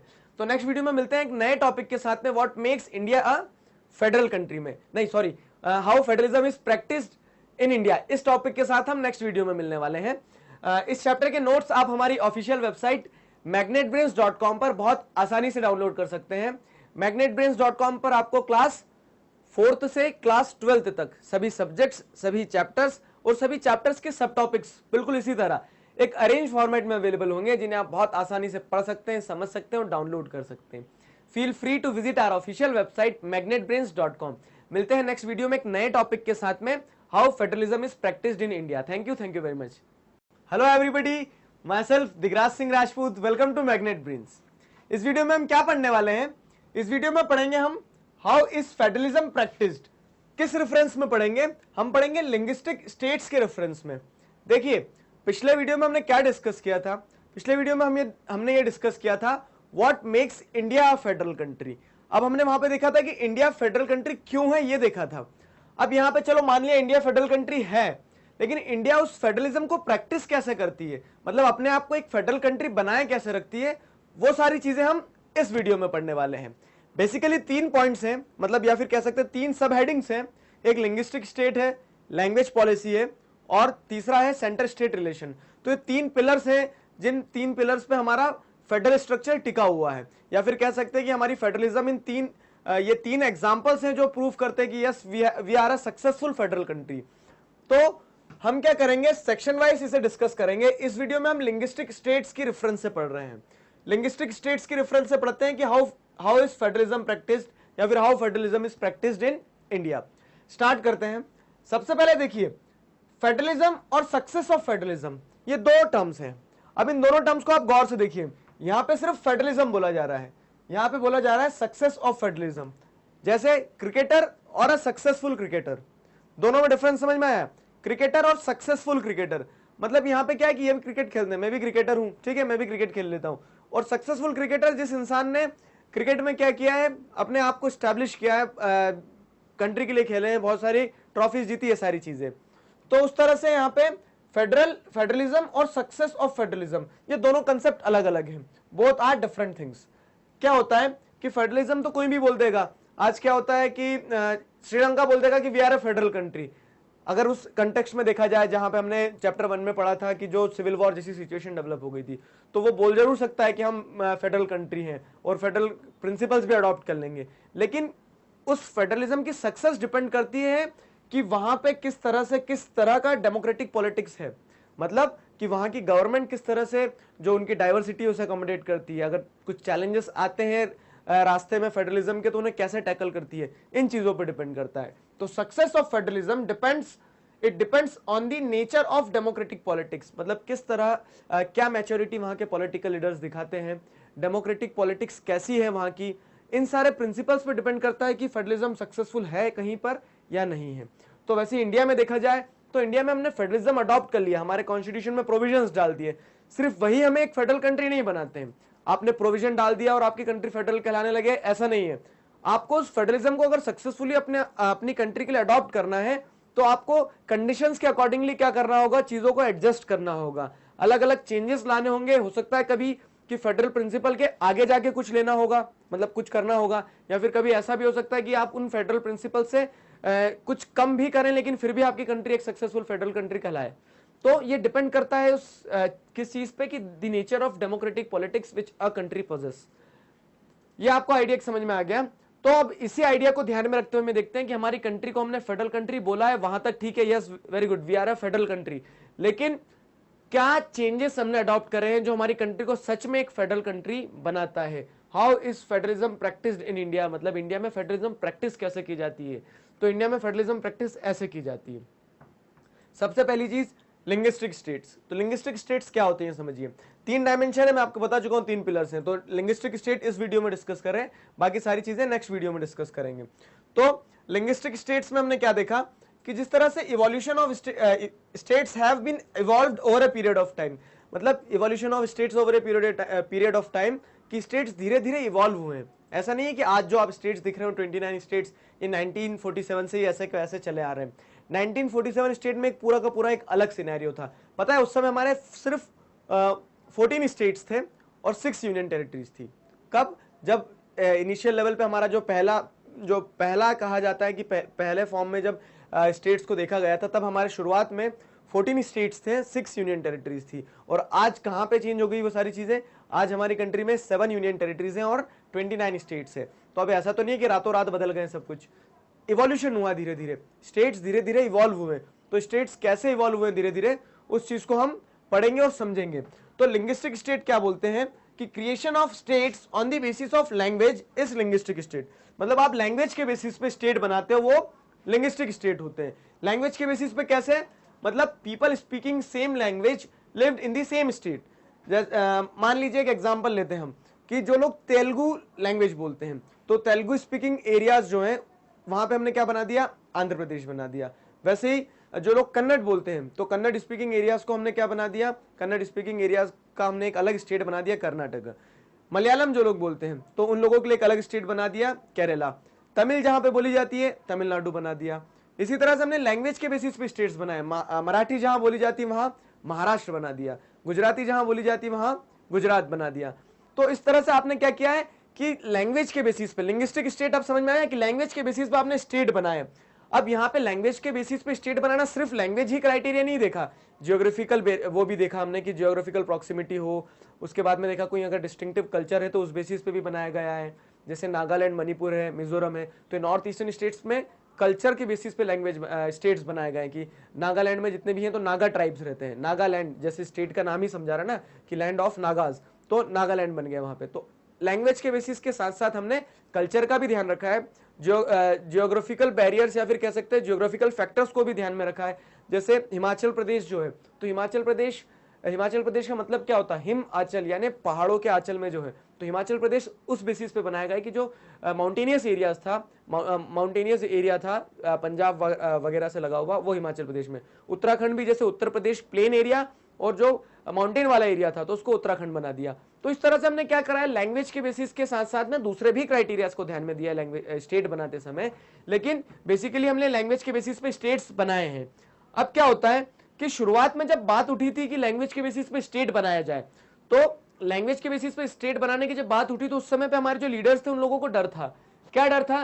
कि भैया आज आप लैंग्वेज के बेसिस पे स्टेट बना दोगे, कल को ये स्टेट्स क्या बोलेंगे। जैसे एक एग्जांपल दे रहा हूं मैं आपको, एग्जांपल ये दे रहा हूं कि आपने लैंग्वेज के बेसिस पे तमिलनाडु बना दिया।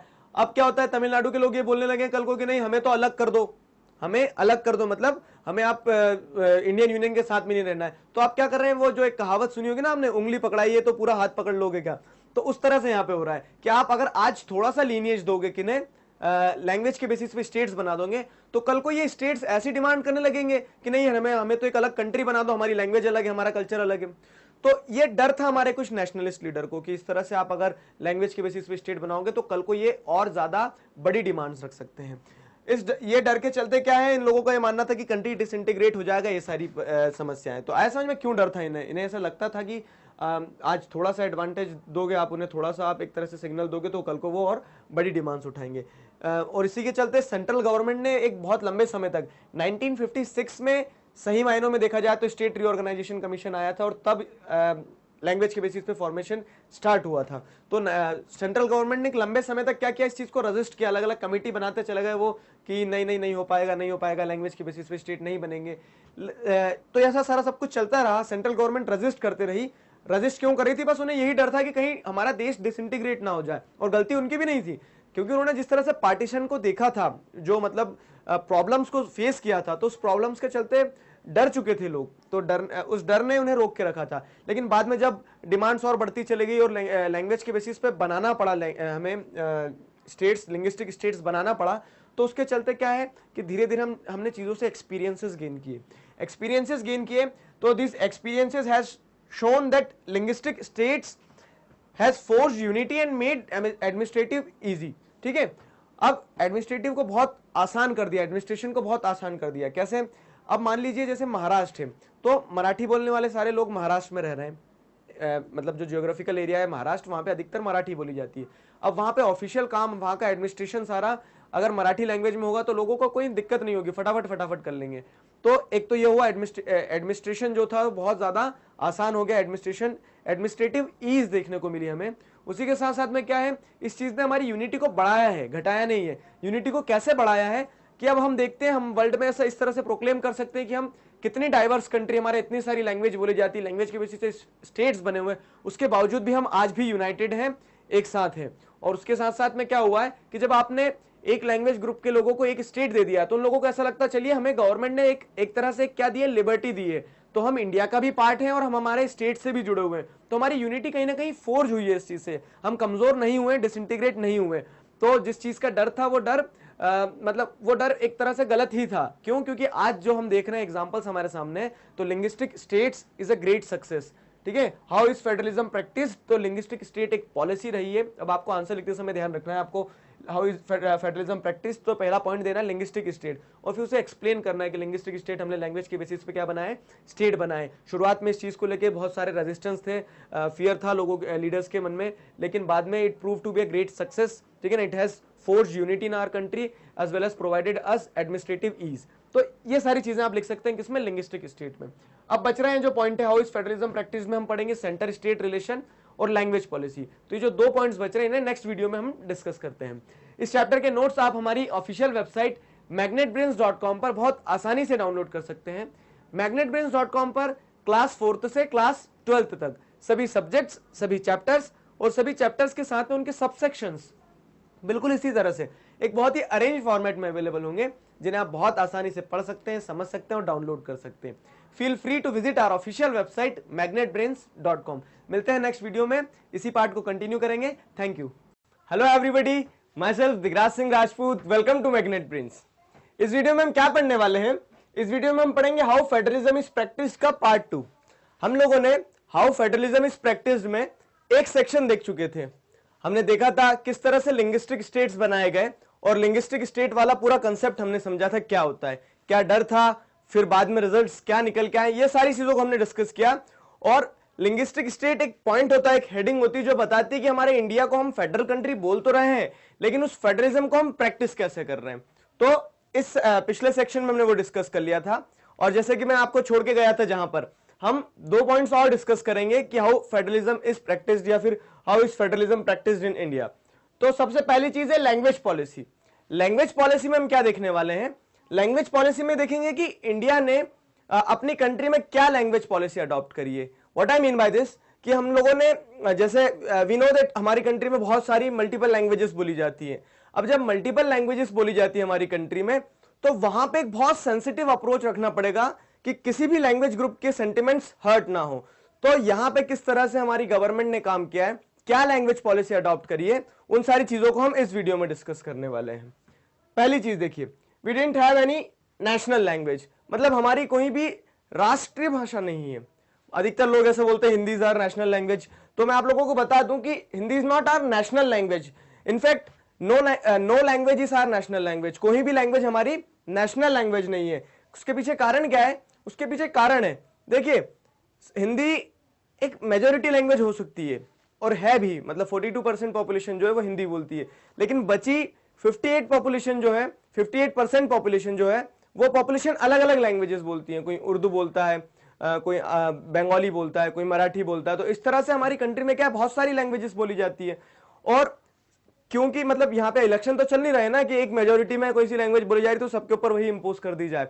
आपको यहाँ पे डाइवर्सिटी को रिस्पेक्ट करना होगा, डाइवर्सिटी की। और उसी के चलते क्या होता है कि हम किसी भी लैंग्वेज को नेशनल लैंग्वेज का दर्जा नहीं देते हमारे देश में। Hindi was identified as official language. अब नेशनल और ऑफिशियल में डिफरेंस समझिए, हिंदी नेशनल लैंग्वेज नहीं है, लेकिन हिंदी एक ऑफिशियल लैंग्वेज है। ऑफिशियल लैंग्वेज मतलब क्या है कि जो भी एडमिनिस्ट्रेटिव डिपार्टमेंट्स होते हैं या फिर कह सकते हैं कि गवर्नमेंट के जितने भी कामकाज होते हैं, तो उन सारी एक्टिविटीज को परफॉर्म करने के लिए हिंदी का यूज किया जाता है। तो उस सेंस में हिंदी क्या है, एक ऑफिशियल लैंग्वेज है, मतलब जो ऑफिशियल वर्क को करने के लिए यूज की जाती है। अब एक और चीज आप बोलोगे कि सर ऑफिशियल लैंग्वेज बनाना भी तो एक तरह से थोपना ही हुआ, लेकिन उसमें भी क्या है, उसमें भी एक प्रोविजन है। क्या है provision? States to have their own official languages. तो अब जैसे आप जाते हैं कहां पे, महाराष्ट्र में, तो महाराष्ट्र में आपको हिंदी ऑफिशियल लैंग्वेज नहीं मिलेगी, वहां पे इंग्लिश के साथ में आपको मराठी ऑफिशियल लैंग्वेज मिलेगी, मतलब स्टेट्स की अपनी ऑफिशियल लैंग्वेज हो सकती है और होती ही है। Besides Hindi 21 other languages were recognised as scheduled languages. अब क्या है कि आपने देखा कि हमने किसी एक लैंग्वेज को नेशनल लैंग्वेज नहीं माना है या फिर अडॉप्ट किया है, तो हमने क्या करा है, हिंदी के साथ साथ में 21 और ऐसी लैंग्वेजेस हैं, मतलब इन टोटल 22 लैंग्वेजेस हैं जो हमारे कॉन्स्टिट्यूशन के शेड्यूल 8 में शेड्यूल लैंग्वेजेस के नाम से जानी जाती है। मतलब ये सारी ऐसी लैंग्वेजेस हैं जिससे गवर्नमेंट क्या कर रही है, प्रमोट कर रही है, और आप इंडिया के सिटीजन हो तो आप इनमें से किसी भी लैंग्वेज को यूज कर सकते हो अपने मतलब अपने कामकाज को करने के लिए। जैसे अधिकतर एक प्रोविजन है कि जितनी भी सेंट्रल लेवल की गवर्नमेंट एग्जाम्स होती हैं, तो सेंट्रल लेवल की गवर्नमेंट एग्जाम्स का मीडियम आप इन 22 लैंग्वेजेस में कुछ भी ऑप्ट कर सकते हो, और आप ऑप्ट करोगे आपको उसी लैंग्वेज में क्वेश्चन पेपर मिलेगा और आपको उसी लैंग्वेज में आंसर देने की भी छूट है। तो इस तरह से गवर्नमेंट ने क्या करा है, लैंग्वेज वाले स्टैंड पे एक बहुत ही लिबरल पॉलिसी अडॉप्ट करी है हमारी कंट्री में। States to have their own official languages. अब स्टेट्स की भी अपनी खुद की ऑफिशियल लैंग्वेजेस होती हैं, जैसे मैंने आपको बताया कि महाराष्ट्र में मराठी हो जाएगी, तमिलनाडु में तमिल हो जाएगी, तो ये वहां की ऑफिशियल लैंग्वेज है। तो इस तरह से अभी जो इतने पॉइंट हमने अभी डिस्कस करे, इससे आपको क्या समझ में आया? इससे यही समझ में आया है कि किस तरह से स्टेट्स को as a federal unit feel करवाने के लिए, या फिर कह सकते हैं कि हमारा जो फेडरल स्ट्रक्चर हम बना रहे हैं या फिर बता रहे हैं कॉन्स्टिट्यूशन में, वो एक बेहतर तरह से चलते रहे, उसके लिए हम हमारी गवर्नमेंट, हमारा यूनियन ऐसा प्रयास करता है कि हाँ, हम हर चीज की जितना हो सके उतनी लिबरल पॉलिसी अडॉप्ट करें। उसके बाद में अगली क्या है, cautious use of spreading Hindi. अब देखिए क्या है, यहाँ पे एक चीज बताई गई है कि हिंदी का प्रमोशन आज भी जारी है। मतलब हिंदी क्योंकि मेजोरिटी लैंग्वेज है, 42% पॉपुलेशन जो है वो हिंदी बोलती है, तो हिंदी का प्रमोशन आज भी जारी है। लेकिन हिंदी के प्रमोशन में बहुत ही कॉशियस, मतलब बहुत सावधानी पूर्वक उस प्रमोशन को किया जा रहा है। कैसे किया जा रहा है, तो श्रीलंका मैंने यहाँ पे क्यों लिखा उसके एग्जाम्पल से समझाता हूँ। जैसे वहां पे सिन्हाली जो लैंग्वेज थी वो बोली जाती थी, और उसी के साथ साथ में तमिल बोली जाती थी। अब लेकिन हो क्या रहा है वहां पे कि जो लीडर्स थे वहां के, ठीक है, अधिकतर जो सिन्हाला लीडर्स थे, सिन्हाला कम्युनिटी के लीडर्स थे, उन लोगों ने अपनी लैंग्वेज के टुवर्ड्स इतना ज्यादा इंक्लिनेशन दिखाया कि वो दूसरी लैंग्वेजेस को नेग्लेक्ट करते चले गए। और जो सिविल वॉर हुआ है, मतलब एक ब्रॉड हमें वो दिखता, अरे बाप रे सिविल वॉर हो गया था, बहुत सारे लोगों की जानें चले गई थी। तो वो जो सिविल वॉर हुआ है, उस सिविल वॉर की जड़ कहां पे मिलेगी? उस सिविल वॉर की जड़ आपको मिलेगी ये लैंग्वेज के तरफ मतलब एक सेंसिटिव अप्रोच नहीं रखी है, उसके चलते क्या हुआ, इतनी सारी बातें बिगड़ी है। तो उस नजरिए से देखा जाए तो हमारी कंट्री में हिंदी का जो प्रमोशन है, स्प्रेडिंग ऑफ हिंदी जो है, तो बहुत ही कॉशियस तरीके से, बहुत ही सावधानी पूर्वक किया जाता है, ताकि क्या हो, किसी प्रकार से कोई प्रॉब्लम्स ना क्रिएट हो। अधिकतर ये डिबेट चलती रहती है हिंदी वर्सेस इंग्लिश, किस चीज की?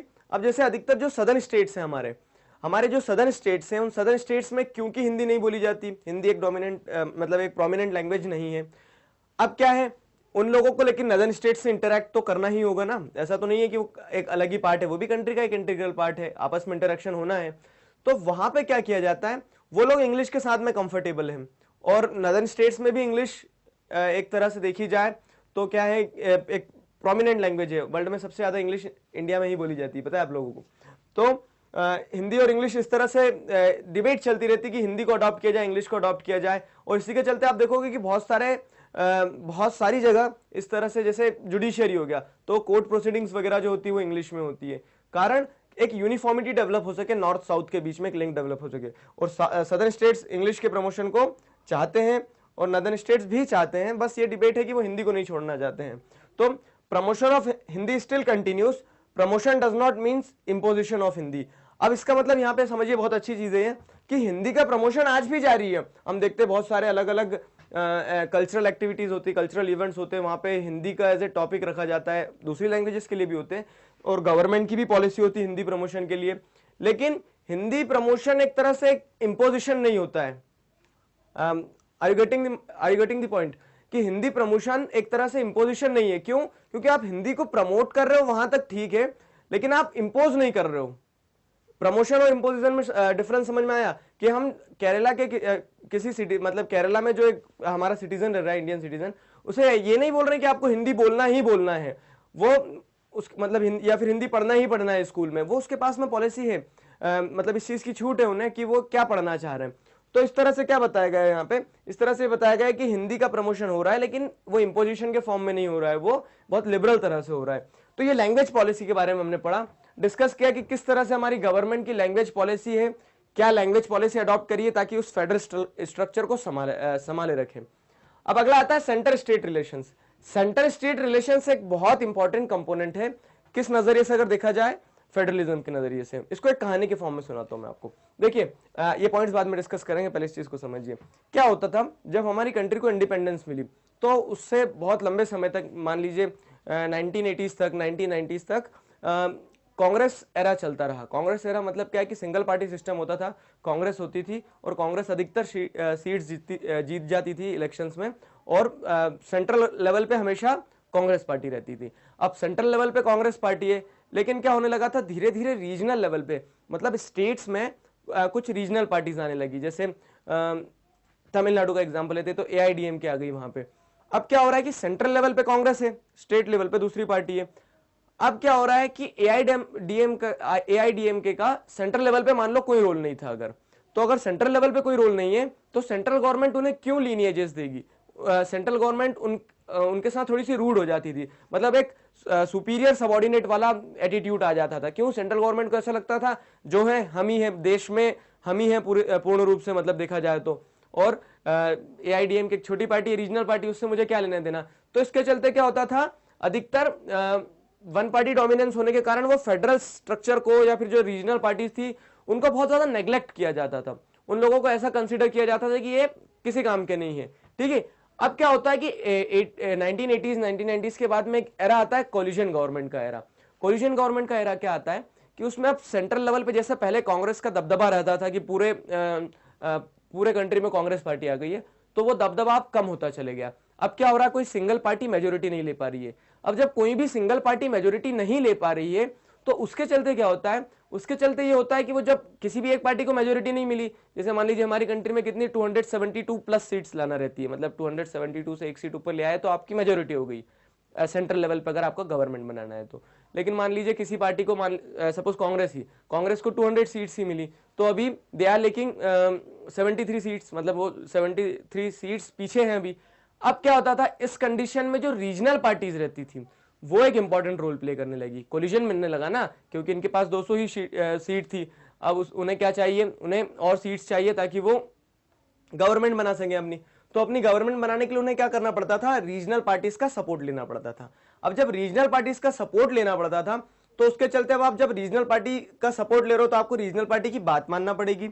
रीजनल पार्टी की बात मानना पड़ेगी तो इसके चलते क्या है कि एक फेडरलिज्म वाला जो स्ट्रक्चर था, जहां पहले नेग्लेक्ट किया जाता था, तो अब वो ऊपर उठ के उभर के आने लगा। आई होप आपको इस पूरे कंसेप्ट से, मतलब इस पूरी स्टोरी से समझ में आया कि किस तरह से सेंटर स्टेट रिलेशन बहुत ज्यादा इंपैक्ट क्रिएट करते हैं फेडरल स्ट्रक्चर के ऊपर। तो उन चीजों के बारे में हम पढ़ने वाले हैं। देखिए सेंट्रल स्टेट रिलेशन, तो power sharing arrangement works on how the ruling parties and leaders follow this arrangement. अब पावर शेयरिंग अरेंजमेंट क्या है, जिस तरह से कॉन्स्टिट्यूशन में दिया गया है, तो वो सिर्फ कॉन्स्टिट्यूशन में दे देने से ठीक नहीं होता है, वहां पे देखा जाता है कि किस तरह से फॉलो किया जा रहा है जो रूलिंग पार्टीज है उनके द्वारा। अब रूलिंग पार्टीज के द्वारा किस तरह से फॉलो किया जा रहा है, तो शुरुआत में वही रहता है, जब वन पार्टी डोमिनेंस था तो दे नेग्लेक्टेड फेडरलिज्म। अब उसके बाद में क्या होता है, the party ruled at centre undermine state party. तो फेडरलिज्म इस तरह से नेग्लेक्ट करते थे फेडरल स्ट्रक्चर को कि जो पार्टी सेंट्रल लेवल पे रूल कर रही है वो हमेशा स्टेट पार्टीज को क्या कर देती थी, उनके इंटरेस्ट को कंसीडर नहीं करती थी या फिर उन्हें बहुत छोटा मानती थी। अब उसके बाद में क्या होता है कि रीजनल पार्टी इमर्ज होकर आने लगी। जब कोई एक सिंगल पार्टी का डोमिनेंस नहीं रह गया तो बहुत सारी रीजनल पार्टी निकल के आने लगी। अब रीजनल पार्टी जब निकल के आई है तो रीजनल पार्टी केम इन पावर और उससे कोलिजन गवर्नमेंट का एक एरा स्टार्ट होता है कि जहां पे गवर्नमेंट किस तरह से बनने लगी, कोलिजन गवर्नमेंट।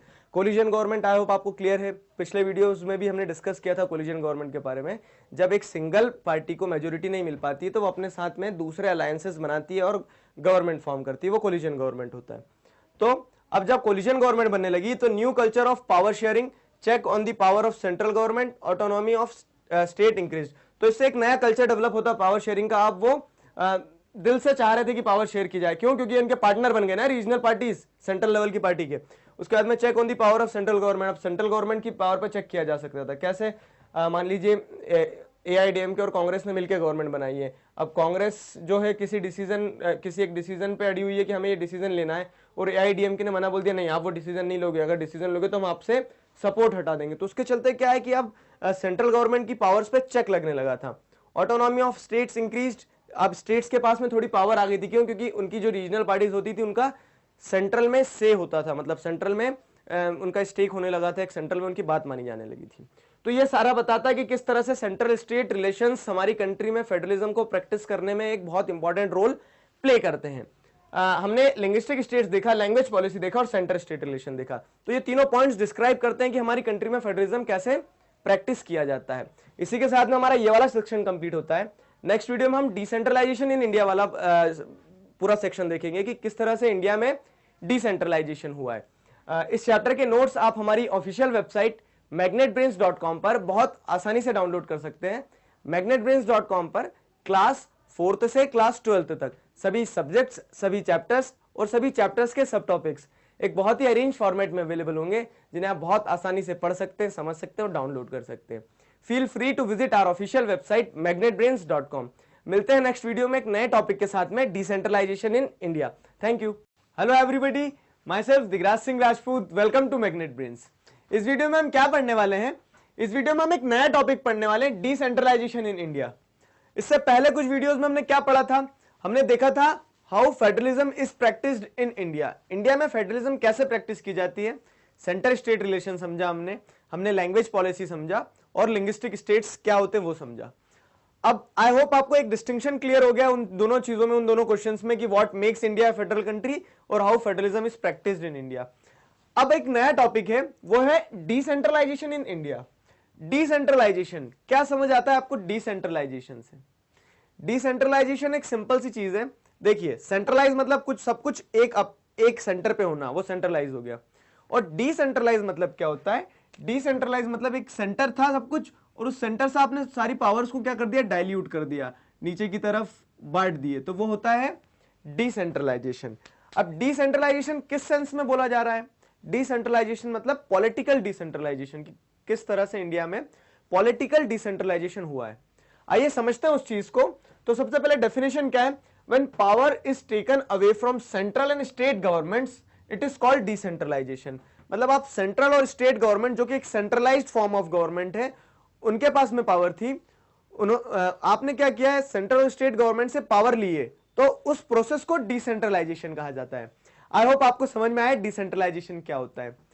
अब सवाल ये आता होगा आपके मन में कि डिसेंट्रलाइजेशन की जरूरत क्या है? ठीक है, what is the need of decentralisation? क्यों जरूरत पड़ी, क्यों पावर छुड़ाना है, ऐसा क्या कर दिया सेंट्रल और स्टेट गवर्नमेंट ने? तो आइए समझते हैं। मतलब करा कुछ नहीं है सेंट्रल और स्टेट गवर्नमेंट ने, एक कंसेप्ट को समझो। देखिए क्या होता है, अब जैसे आपने अधिकतर सुना होगा ना कि अगर आपको किसी एरिया में सर्वे करना है तो वहां के लोकलाइट्स के साथ मिलिए आप। लोकलाइट्स के साथ मिलने से क्या फायदा होगा? वो वहां के लोकल नेटिव्स हैं, तो उन्हें उस जगह का ज्यादा नॉलेज होगा। आप जैसे घूमने जाते हैं तो आपको जो गाइड मिलता है, तो गाइड वहां का एक लोकलाइट रहता है, तो उसका एडवांटेज क्या रहता है कि लोकलाइट है तो वो आपको उस मोन्यूमेंट के अलावा भी बहुत सारी चीजें बना देगा। मतलब आपके टूर में जहां पे भी आप जा रहे हैं तो उसके अलावा भी बहुत सारी चीजें बता सकता है। तो एक जो लोकलाइजिंग फैक्टर होता है वो हर चीज में बहुत इंपॉर्टेंट होता है। उसी चीज को ध्यान में रखते हुए क्या हुआ, लोगों का ऐसा मानना था जो लोकल इश्यूज रहते हैं, लोगों का नहीं मतलब गवर्नमेंट का ऐसा मानना था, जो लोकल इश्यूज होते हैं उन लोकल इश्यूज को, those local issues can be best settled at the local level. Local level पे जो परेशानी है उसे अगर लोकल लेवल पे एक ऑफिसर, वहीं का नेटिव ऑफिसर जिसे लोग जानते हैं पर्सनली भी, वो उस चीज को खत्म करता है या फिर उस चीज को सॉल्व करता है तो ज्यादा इफेक्टिव होगा, ऐसा मानना था गवर्नमेंट का।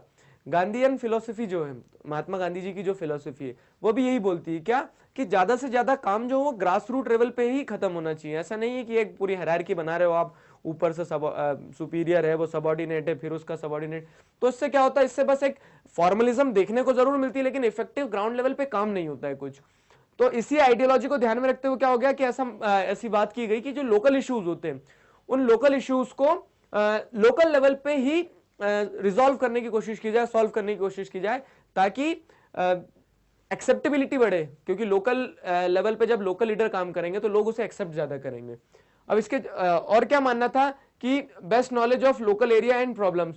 अब ये लोकल इश्यूज को लोकल लेवल पे खत्म करने का भी एक पर्सपेक्टिव ये था कि वहां के जो लोकल नेटिव्स होंगे उन लोगों को उस जगह का ज्यादा नॉलेज होगा, उन्हें ज्यादा बेहतर पता होगा कि कैसे क्या काम करना है, किस चीज की जरूरत है। आपने क्या करा, सेंट्रल गवर्नमेंट ने स्टेट गवर्नमेंट को, स्टेट गवर्नमेंट ने लोकल गवर्नमेंट को पैसे दे दिए डेवलपमेंट के लिए। अब अगर सेंट्रल गवर्नमेंट बोलती कि नहीं हर डिस्ट्रिक्ट में हम वाटर रिसोर्सेज के लिए कुछ करेंगे, मतलब डैम बनाएंगे, तो पता लग रहा है कुछ ऐसे स्टेट्स होंगे जहां पे, कुछ ऐसे डिस्ट्रिक्ट्स होंगे जहां पे पानी की अवेलेबिलिटी सफिशिएंट है। अब लेकिन सेंट्रल लेवल से काम चला रहा तो जबरदस्ती वहां पे डैम बना रहा है जबकि जरूरत नहीं थी। और यही चीज अगर आप लोकल लेवल पे छोड़ देते हैं कि जो लोकल ऑफिसर्स है वो अपने हिसाब से देख लें चीजें, तो हो सकता है वो डैम की जगह कुछ और बनाए, शायद उनके यहाँ रोड की जरूरत हो। तो इस तरह से क्या है कि दे have the best knowledge of the local area and problems and they would deal accordingly, वो उसके हिसाब से डील कर लेंगे। तो इसी पर्सपेक्टिव को ध्यान में रखते हुए डिसेंट्रलाइजेशन की डिमांड उठी है।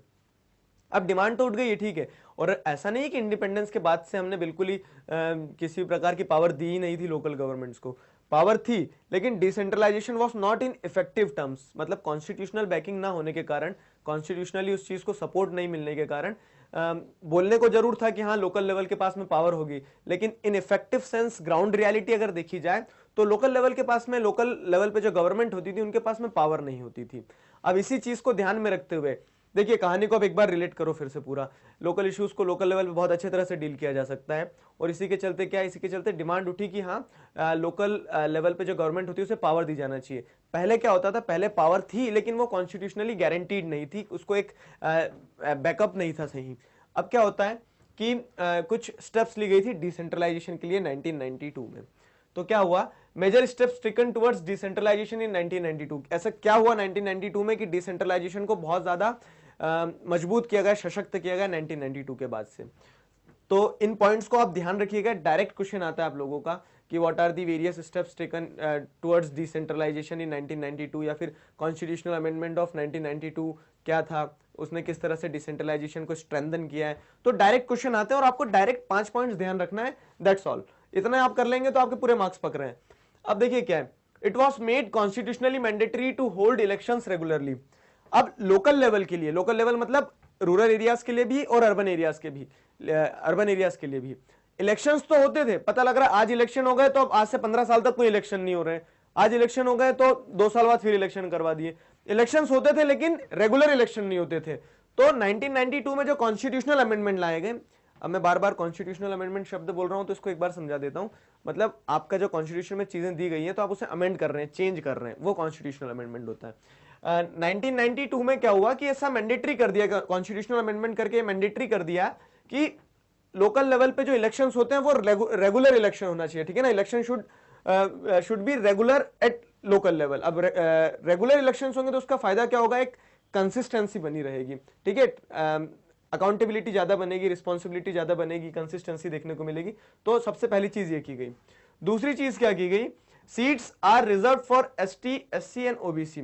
तो जो नोटिफाइड क्लासेस हैं जैसे schedule caste, schedule tribe and other backward classes, तो इन कम्युनिटीज के लिए, इन ग्रुप्स के लिए क्या किया गया, सीट्स रिजर्व कर दी गई है इलेक्शन में भी और गवर्नमेंट की पोजीशंस में भी। उससे क्या होगा, उससे ये होगा कि रिप्रेजेंटेशन बढ़ेगा। रिप्रेजेंटेशन बढ़ेगा कहां पे, लोकल लेवल पे रिप्रेजेंटेशन बढ़ेगा मार्जिनलाइज्ड कम्युनिटीज का। अगली चीज क्या है, at least 1/3 of all positions are reserve for women. अब जैसे लोकल लेवल पे मान लीजिए, एक सपोज एग्जांपल दे रहा हूं कि पूरी कंट्री में 300 सीट्स हैं, किस चीज के लिए, लोकल लेवल के, मतलब जो एग्जीक्यूटिव हेड होते हैं, पॉलिटिकल हेड होते हैं, उन लोगों के लिए। अब 300 सीट्स हैं तो 300 सीट्स में से क्या हो गया, 1/3 सीट्स जो रहेगी, 1/3 सीट्स पे जो इलेक्शन लड़े जाएंगे, 2 seats are reserved for women. तो आपने अगर देखा होगा सरपंच के चुनाव होते हैं अगर आपके क्षेत्र में आजू बाजू कहीं पे, तो गांव में आपके, तो सरपंच के चुनाव होते तो आपको वहां पे सुनने को ऐसा मिलता होगा कि यहाँ पे महिला सीट है। महिला सीट है मतलब क्या है कि वो सीट जो है वो रिजर्व्ड है किसके लिए, वुमेन के लिए। मतलब उस सीट पे कैंडिडेट कौन कैंडिडेट लड़ सकता है उस सीट पे, उस सीट पे सिर्फ और सिर्फ वुमेन कैंडिडेट लड़ सकती हैं। तो इस तरह से 1/3 सीट जो है वो रिजर्व कर दी किसके लिए, वुमेन के लिए। कब, 1992 के कॉन्स्टिट्यूशनल अमेंडमेंट में, जो कि एक डिसेंट्रलाइजेशन के लिए, डिसेंट्रलाइजेशन के टुवर्ड्स एक मेजर स्टेप था। अगली चीज आती है, an independent state election commission has been created in each state to conduct panchayat and municipal elections. अभी तक क्या होता था कि इलेक्शन पहली बात तो रेगुलर नहीं होते थे, तो उस चीज को फिक्स किया गया कि रेगुलर इलेक्शन हो। अब दूसरी चीज क्या है कि इलेक्शन कोई भी कैसे भी गवर्नमेंट ऑफिसर्स करवा देते थे, तो अब उस चीज को चेक किया गया, एक इंडिपेंडेंट स्टेट इलेक्शन कमीशन को स्टैब्लिश किया गया, एक बॉडी को स्टैब्लिश किया गया। अब उसका क्या रिस्पॉन्सिबिलिटी होगी? उसकी रिस्पॉन्सिबिलिटी होगी कि वो एक रेगुलर फॉर्मेट में और ट्रांसपेरेंट वे में म्युनिसिपल कॉर्पोरेशंस और म्युनिसिपैलिटीज और पंचायत, तो मतलब अर्बन लोकल गवर्नमेंट और रूरल लोकल गवर्नमेंट, इन दोनों के लिए क्या करवाएं? इलेक्शन कंडक्ट करवाएं। तो ये चीज बताई गई है इसमें कि इंडिपेंडेंट स्टेट इलेक्शन कमीशन होगा जो इलेक्शंस कंडक्ट करवाने के लिए रिस्पॉन्सिबल होगा। अब अगली चीज, state government are required to share some power and revenue with local government bodies. तो जो स्टेट गवर्नमेंट होती है, स्टेट गवर्नमेंट को अब ये मैंडेटरी कर दिया गया। अभी तक क्या था? स्टेट गवर्नमेंट की इच्छा के ऊपर रहता था कि पावर देना है नहीं देना है, लोकल गवर्नमेंट को पैसे देना है नहीं देना है, वो उनके ऊपर डिपेंड करता था। लेकिन अब क्या कर दिया गया? मैंडेटरी कर दिया गया कि स्टेट गवर्नमेंट जो है वो लोकल गवर्नमेंट के साथ में क्या शेयर करें? अपनी पावर शेयर करें, अपना रेवेन्यू शेयर करें। और दूसरी चीज क्या है कि ये जो नेचर, मतलब जो अमाउंट है या फिर जो क्वांटिटी है, वो वेरी कर सकता है। कहीं पे ज्यादा पावर, जैसे केरला में बहुत ज्यादा पावर दी गई है स्टेट गवर्नमेंट ने लोकल गवर्नमेंट्स को, और कहीं कहीं पे कम भी पावर दी गई है, तो वो वेरी कर सकता है। लेकिन state governments are now required to dilute और share their power and revenue with local government. तो ये सारे कुछ स्टेप्स हैं जो हमने देखा किस चीज के लिए? डिसेंट्रलाइजेशन जो हुआ था 1992 में, तो उसमें क्या किया गया था, what steps were taken for the decentralisation in 1992। ये सारा सब कुछ हमने डिस्कस किया इस वीडियो में। आई होप आपको डिसेंट्रलाइजेशन समझ में आया, नीड समझ में आई, और what are the major steps taken in 1992 towards the decentralisation, ये समझ आया। अभी क्या है, अब हम देखेंगे जो डिसेंट्रलाइजेशन करने के बाद में जो बॉडीज को एम्पावर किया गया, कौन कौन सी बॉडीज को एम्पावर किया गया है? पंचायती राज सिस्टम को, और म्युनिसिपल इलेक्शंस जो होते हैं, मतलब अर्बन लोकल बॉडी, शहरों का भी देखेंगे और गांव का भी देखेंगे कि किस तरह से यहाँ पे लोकल लेवल पे एम्पावरमेंट देखने को मिला है फेडरलिज्म में।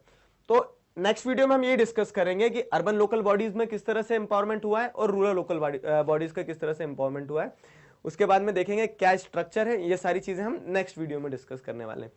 इस चैप्टर के नोट्स आप हमारी ऑफिशियल वेबसाइट magnetbrains.com पर बहुत आसानी से डाउनलोड कर सकते हैं। magnetbrains.com पर क्लास 4th से क्लास 12th तक सभी चैप्टर्स, सभी सब्जेक्ट्स और सभी सब्जेक्ट्स के सब टॉपिक्स एक बहुत ही अरेंज फॉर्मेट में अवेलेबल होंगे, जिन्हें आप बहुत आसानी से पढ़ सकते हैं, समझ सकते हैं और डाउनलोड कर सकते हैं। Feel free to visit our official website magnetbrains.com। मिलते हैं नेक्स्ट वीडियो में एक नए टॉपिक के साथ में, जो कि डिसेंट्रलाइजेशन का ही एक पार्ट है, अर्बन लोकल बॉडीज और रूरल लोकल बॉडीज में। Thank you. Hello everybody, myself Digraj Singh Rajput, welcome to Magnet Brains. इस वीडियो में हम क्या पढ़ने वाले हैं? इस वीडियो में हम पढ़ेंगे डिसेंट्रलाइजेशन इन इंडिया। पिछले वीडियो में मैंने आपको बताया था कि 1992 में जो कॉन्स्टिट्यूशनल अमेंडमेंट लाया गया, उस कॉन्स्टिट्यूशनल अमेंडमेंट के बाद में किस तरह से एक कॉन्स्टिट्यूशनल बैकिंग मिली थी ये जो लोकल सेल्फ गवर्नमेंट्स होती हैं इन्हें।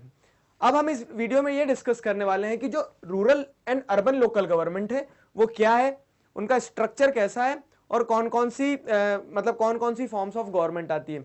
अधिकतर आपने सुना होगा ग्राम पंचायत, ग्राम सभा, जिला परिषद, मंडल, समिति, तो बहुत कंफ्यूज हो जाते हैं हम लोग कि है क्या है ये। बहुत ही एकदम सिंप्लीफाइड फॉर्म में मैं इसे बताने वाला हूं और आपको यूं समझ आ जाएगा। स्टार्ट करते हैं। देखिए, सबसे पहले रूरल लोकल गवर्नमेंट पढ़ेंगे हम और एक अर्बन लोकल गवर्नमेंट पढ़ेंगे। तो रूरल लोकल गवर्नमेंट क्या होता है? जो ग्रामीण क्षेत्र के लिए बना है, मतलब जो गांव के लिए बना है, गांव से उठ के पूरा डिस्ट्रिक्ट तक जो आता है, वो एक सेगमेंट हो गया रूरल लोकल गवर्नमेंट।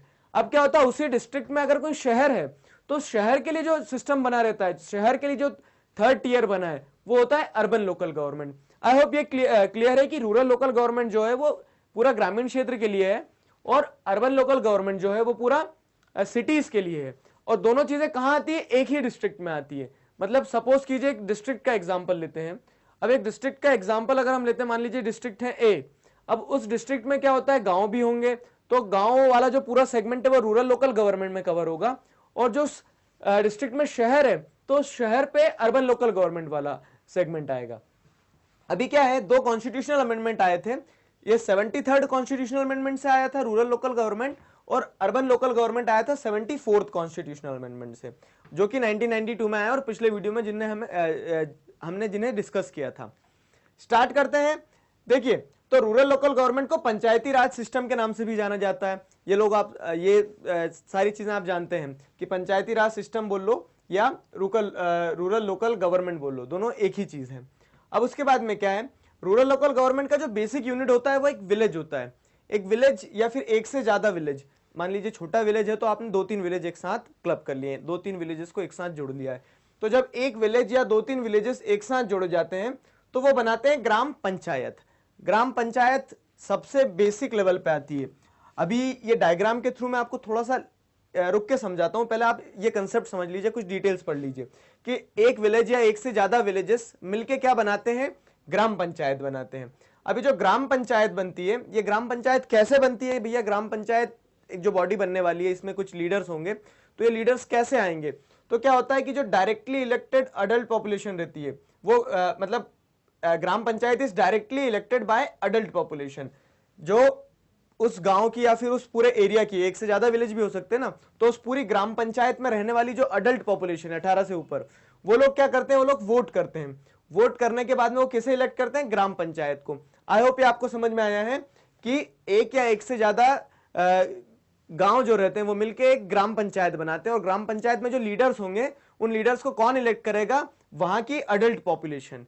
अब इस बॉडी को, जो इलेक्टिंग बॉडी है, मतलब जो इलेक्ट कर रहे हैं, जो लोग वोट दे रहे हैं, उस इलेक्टिंग बॉडी को बोला जाता है ग्राम सभा। मतलब जो पूरा का पूरा ग्रुप है जो लोग वोट डालते हैं ना, उन लोगों को ग्राम सभा कहा जाता है। ग्राम सभा एक अलग सेगमेंट चलेगा, इसे बस ऐसा समझ लीजिए कि जो वोटर्स होते हैं उनकी बॉडी को ग्राम सभा कहा जाता है। वोटर्स की बॉडी ग्राम सभा होती है, और ग्राम सभा क्या करती है, ये अप्रूव करती है एनुअल बजट को।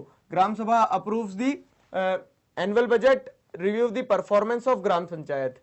अब ग्राम सभा का यही काम होता है कि वो देखती है कि ये जो ग्राम पंचायत को हमने इलेक्ट किया है, ग्राम पंचायत सही तरह से काम कर रही है या नहीं कर रही है। अब देखिए, ये जो ग्राम पंचायत का प्रेसिडेंट होता है, तो ग्राम पंचायत के प्रेसिडेंट को कहते हैं सरपंच। यहां तक फैक्चुअल डिटेल्स आपने समझ ली। अब इसे मैं अच्छे से कंसेप्चुअलाइज करता हूं।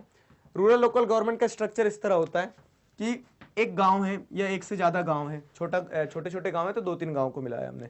वो सारे गांव मिलने के बाद में क्या बनेंगे, एक ग्राम पंचायत बनेंगे। अब वो ग्राम पंचायत जो होगी किसके द्वारा इलेक्ट की जाएगी, अडल्ट पॉपुलेशन के द्वारा।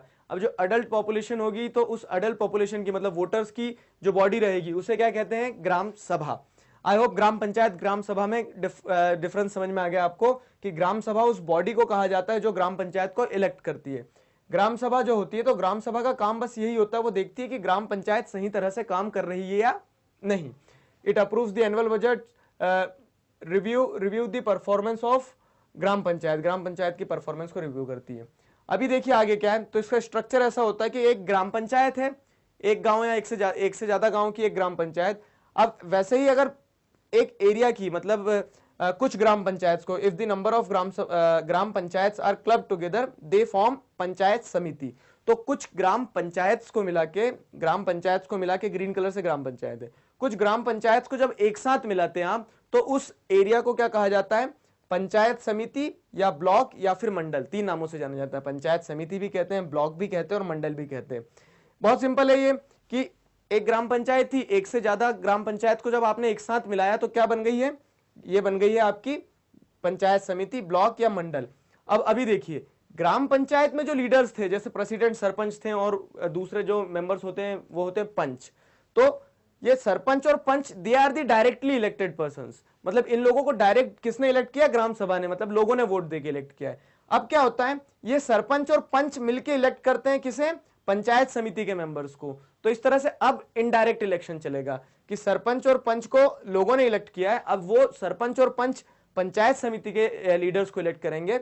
उसी तरह से जब ये देखिए, ये एक पंचायत समिति का मॉडल है, ये रेड कलर के अंदर जो सर्कल में, तो ऐसे जब पूरे डिस्ट्रिक्ट में जितनी भी पंचायत समिति रहती है, मान लीजिए बड़ा डिस्ट्रिक्ट है तो 4-5 पंचायत समिति होगी, तो ये 4-5 पंचायत समिति को जब एक साथ मिलाया जाता है तो ये पंचायत समिति सारी मिलके क्या बनाती है, एक जिला परिषद बनाती है।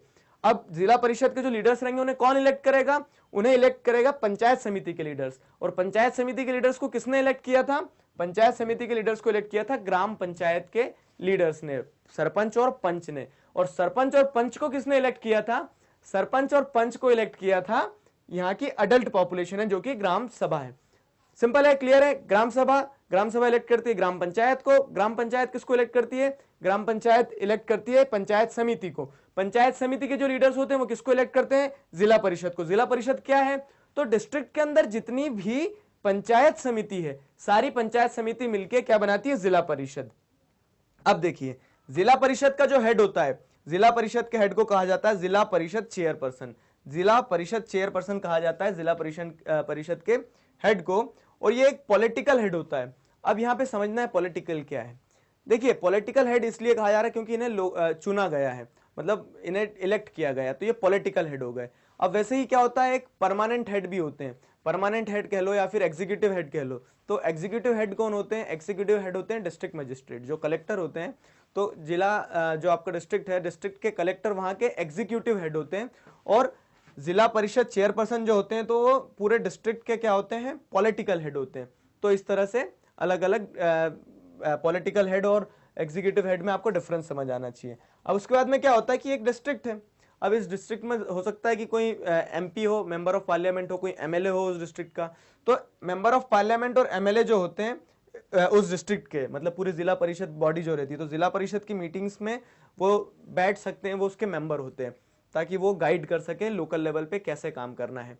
ठीक है, तो ये पूरा हमने रूरल लोकल गवर्नमेंट का स्ट्रक्चर पढ़ा है जो डिस्ट्रिक्ट लेवल तक उठ के आता है। मतलब कहां से चालू होता है, गांव से चालू होता है, ग्राम पंचायत से, पंचायत समिति और जिला परिषद तक।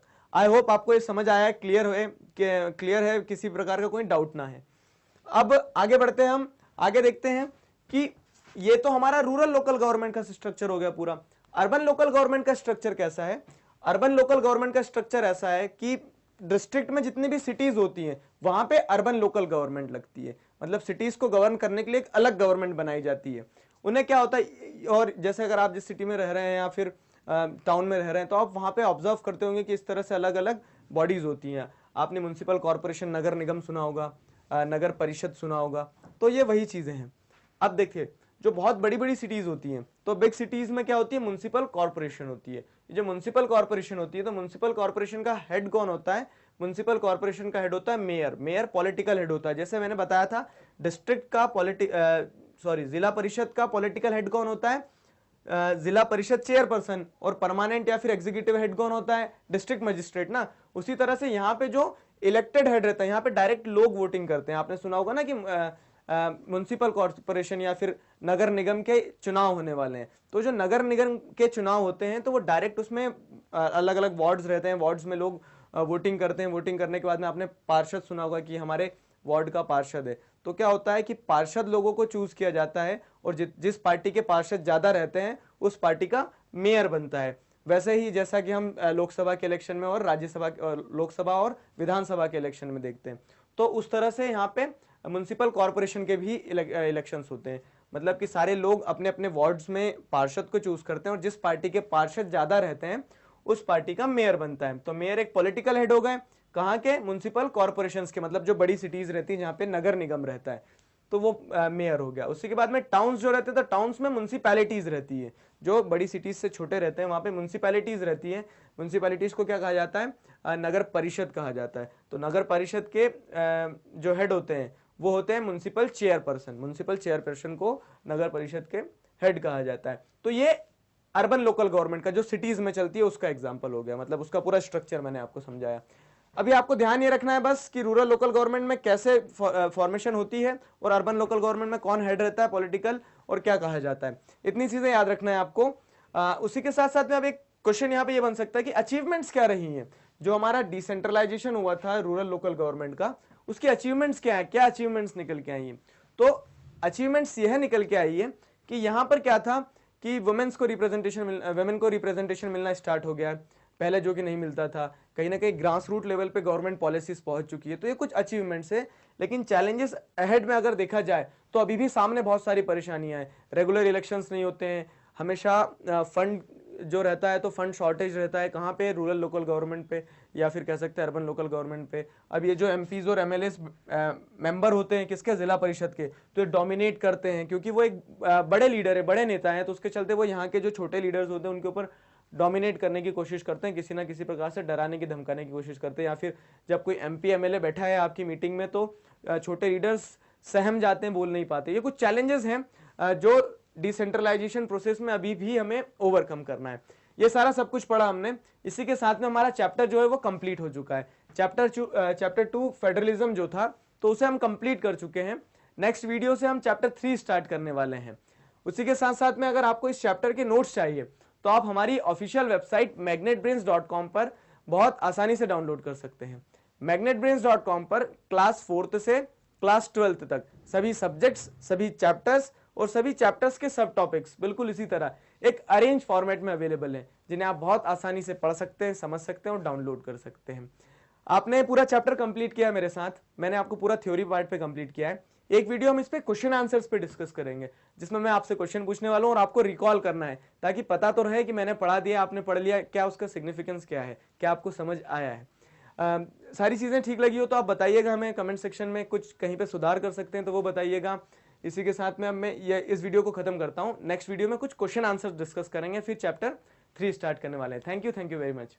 Hello everybody, myself Digraj Singh Rajput, welcome to Magnet Brains. इस वीडियो में हम क्या पढ़ने वाले हैं? इस वीडियो में हम पढ़ेंगे फ्रीक्वेंटली आस्क्ड क्वेश्चंस। देखेंगे क्या क्वेश्चंस पूछे जा सकते हैं इस चैप्टर से। Class 10 civics chapter 2 federalism. Federalism का थ्योरी पार्ट हम कंप्लीट कर चुके हैं।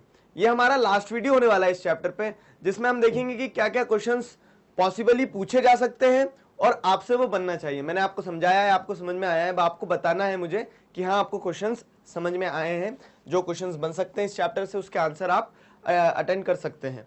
तो यहाँ पे हम क्या करने वाले हैं, यहाँ पे मैं कुछ क्वेश्चंस, एक बेसिक फ्रेमवर्क बताऊंगा आपको, जिसमें आपको ये पता चलेगा कि क्या क्वेश्चंस पूछे जा सकते हैं। स्टार्ट करते हैं। सबसे पहले देखो, व्हाट इज फेडरलिज्म। फेडरलिज्म की डेफिनेशन आपको बहुत अच्छे तरह से ध्यान करना है, ठीक है। Federalism is a form of government where 2 or more than 2 tiers of government exist in the country। तो ये इस तरह से आपको फेडरलिज्म की डेफिनेशन को ध्यान में रखना है। अब फीचर्स ऑफ फेडरलिज्म, तो जो 7 फीचर्स है, मैंने आपको एक बार ध्यान हो तो किसी वीडियो में बताया था कि कुछ चीजें ऐसी होती है सोशल साइंस में जो एकदम स्टैटिक होती है और आपको वैसे के वैसे याद कर लेना चाहिए उन्हें। मैं मतलब किसी प्रकार के रटाफिकेशन को प्रमोट नहीं कर रहा हूं, लेकिन यहाँ पे जो सब फीचर्स हैं, तो फीचर्स में अब आप अगर हाँ किसी पॉइंट को एक्सप्लेन करने को आता है, स्टेटमेंट में दे दिया किसी फीचर को और उसे एक्सप्लेन करना है, तो वहां पे आपको अपने वर्ड्स में करना होगा। लेकिन डायरेक्ट ओपन एंडेड क्वेश्चन है ये क्या, कि what are the features of federalism, तो आपको वैसे के वैसे फीचर्स याद रहना चाहिए और वैसे के वैसे आप लिख दो। तो कुछ चीजें याद कर लीजिए, वो बहुत अच्छा रहेगा। तो फीचर्स ऑफ फेडरलिज्म, 7 फीचर्स याद कर लो। और एक क्वेश्चन ऐसा भी बनता है कि जो फीचर्स में लास्ट वाला फीचर है डुअल ऑब्जेक्टिव वाला, to safeguard and promote unity of country and at the same time to accommodate regional diversity. तो what is the dual objective of federalism, ऐसा क्वेश्चन बन सकता है। तो आपको डुअल ऑब्जेक्टिव वाला एक क्वेश्चन स्पेसिफिकली आ सकता है।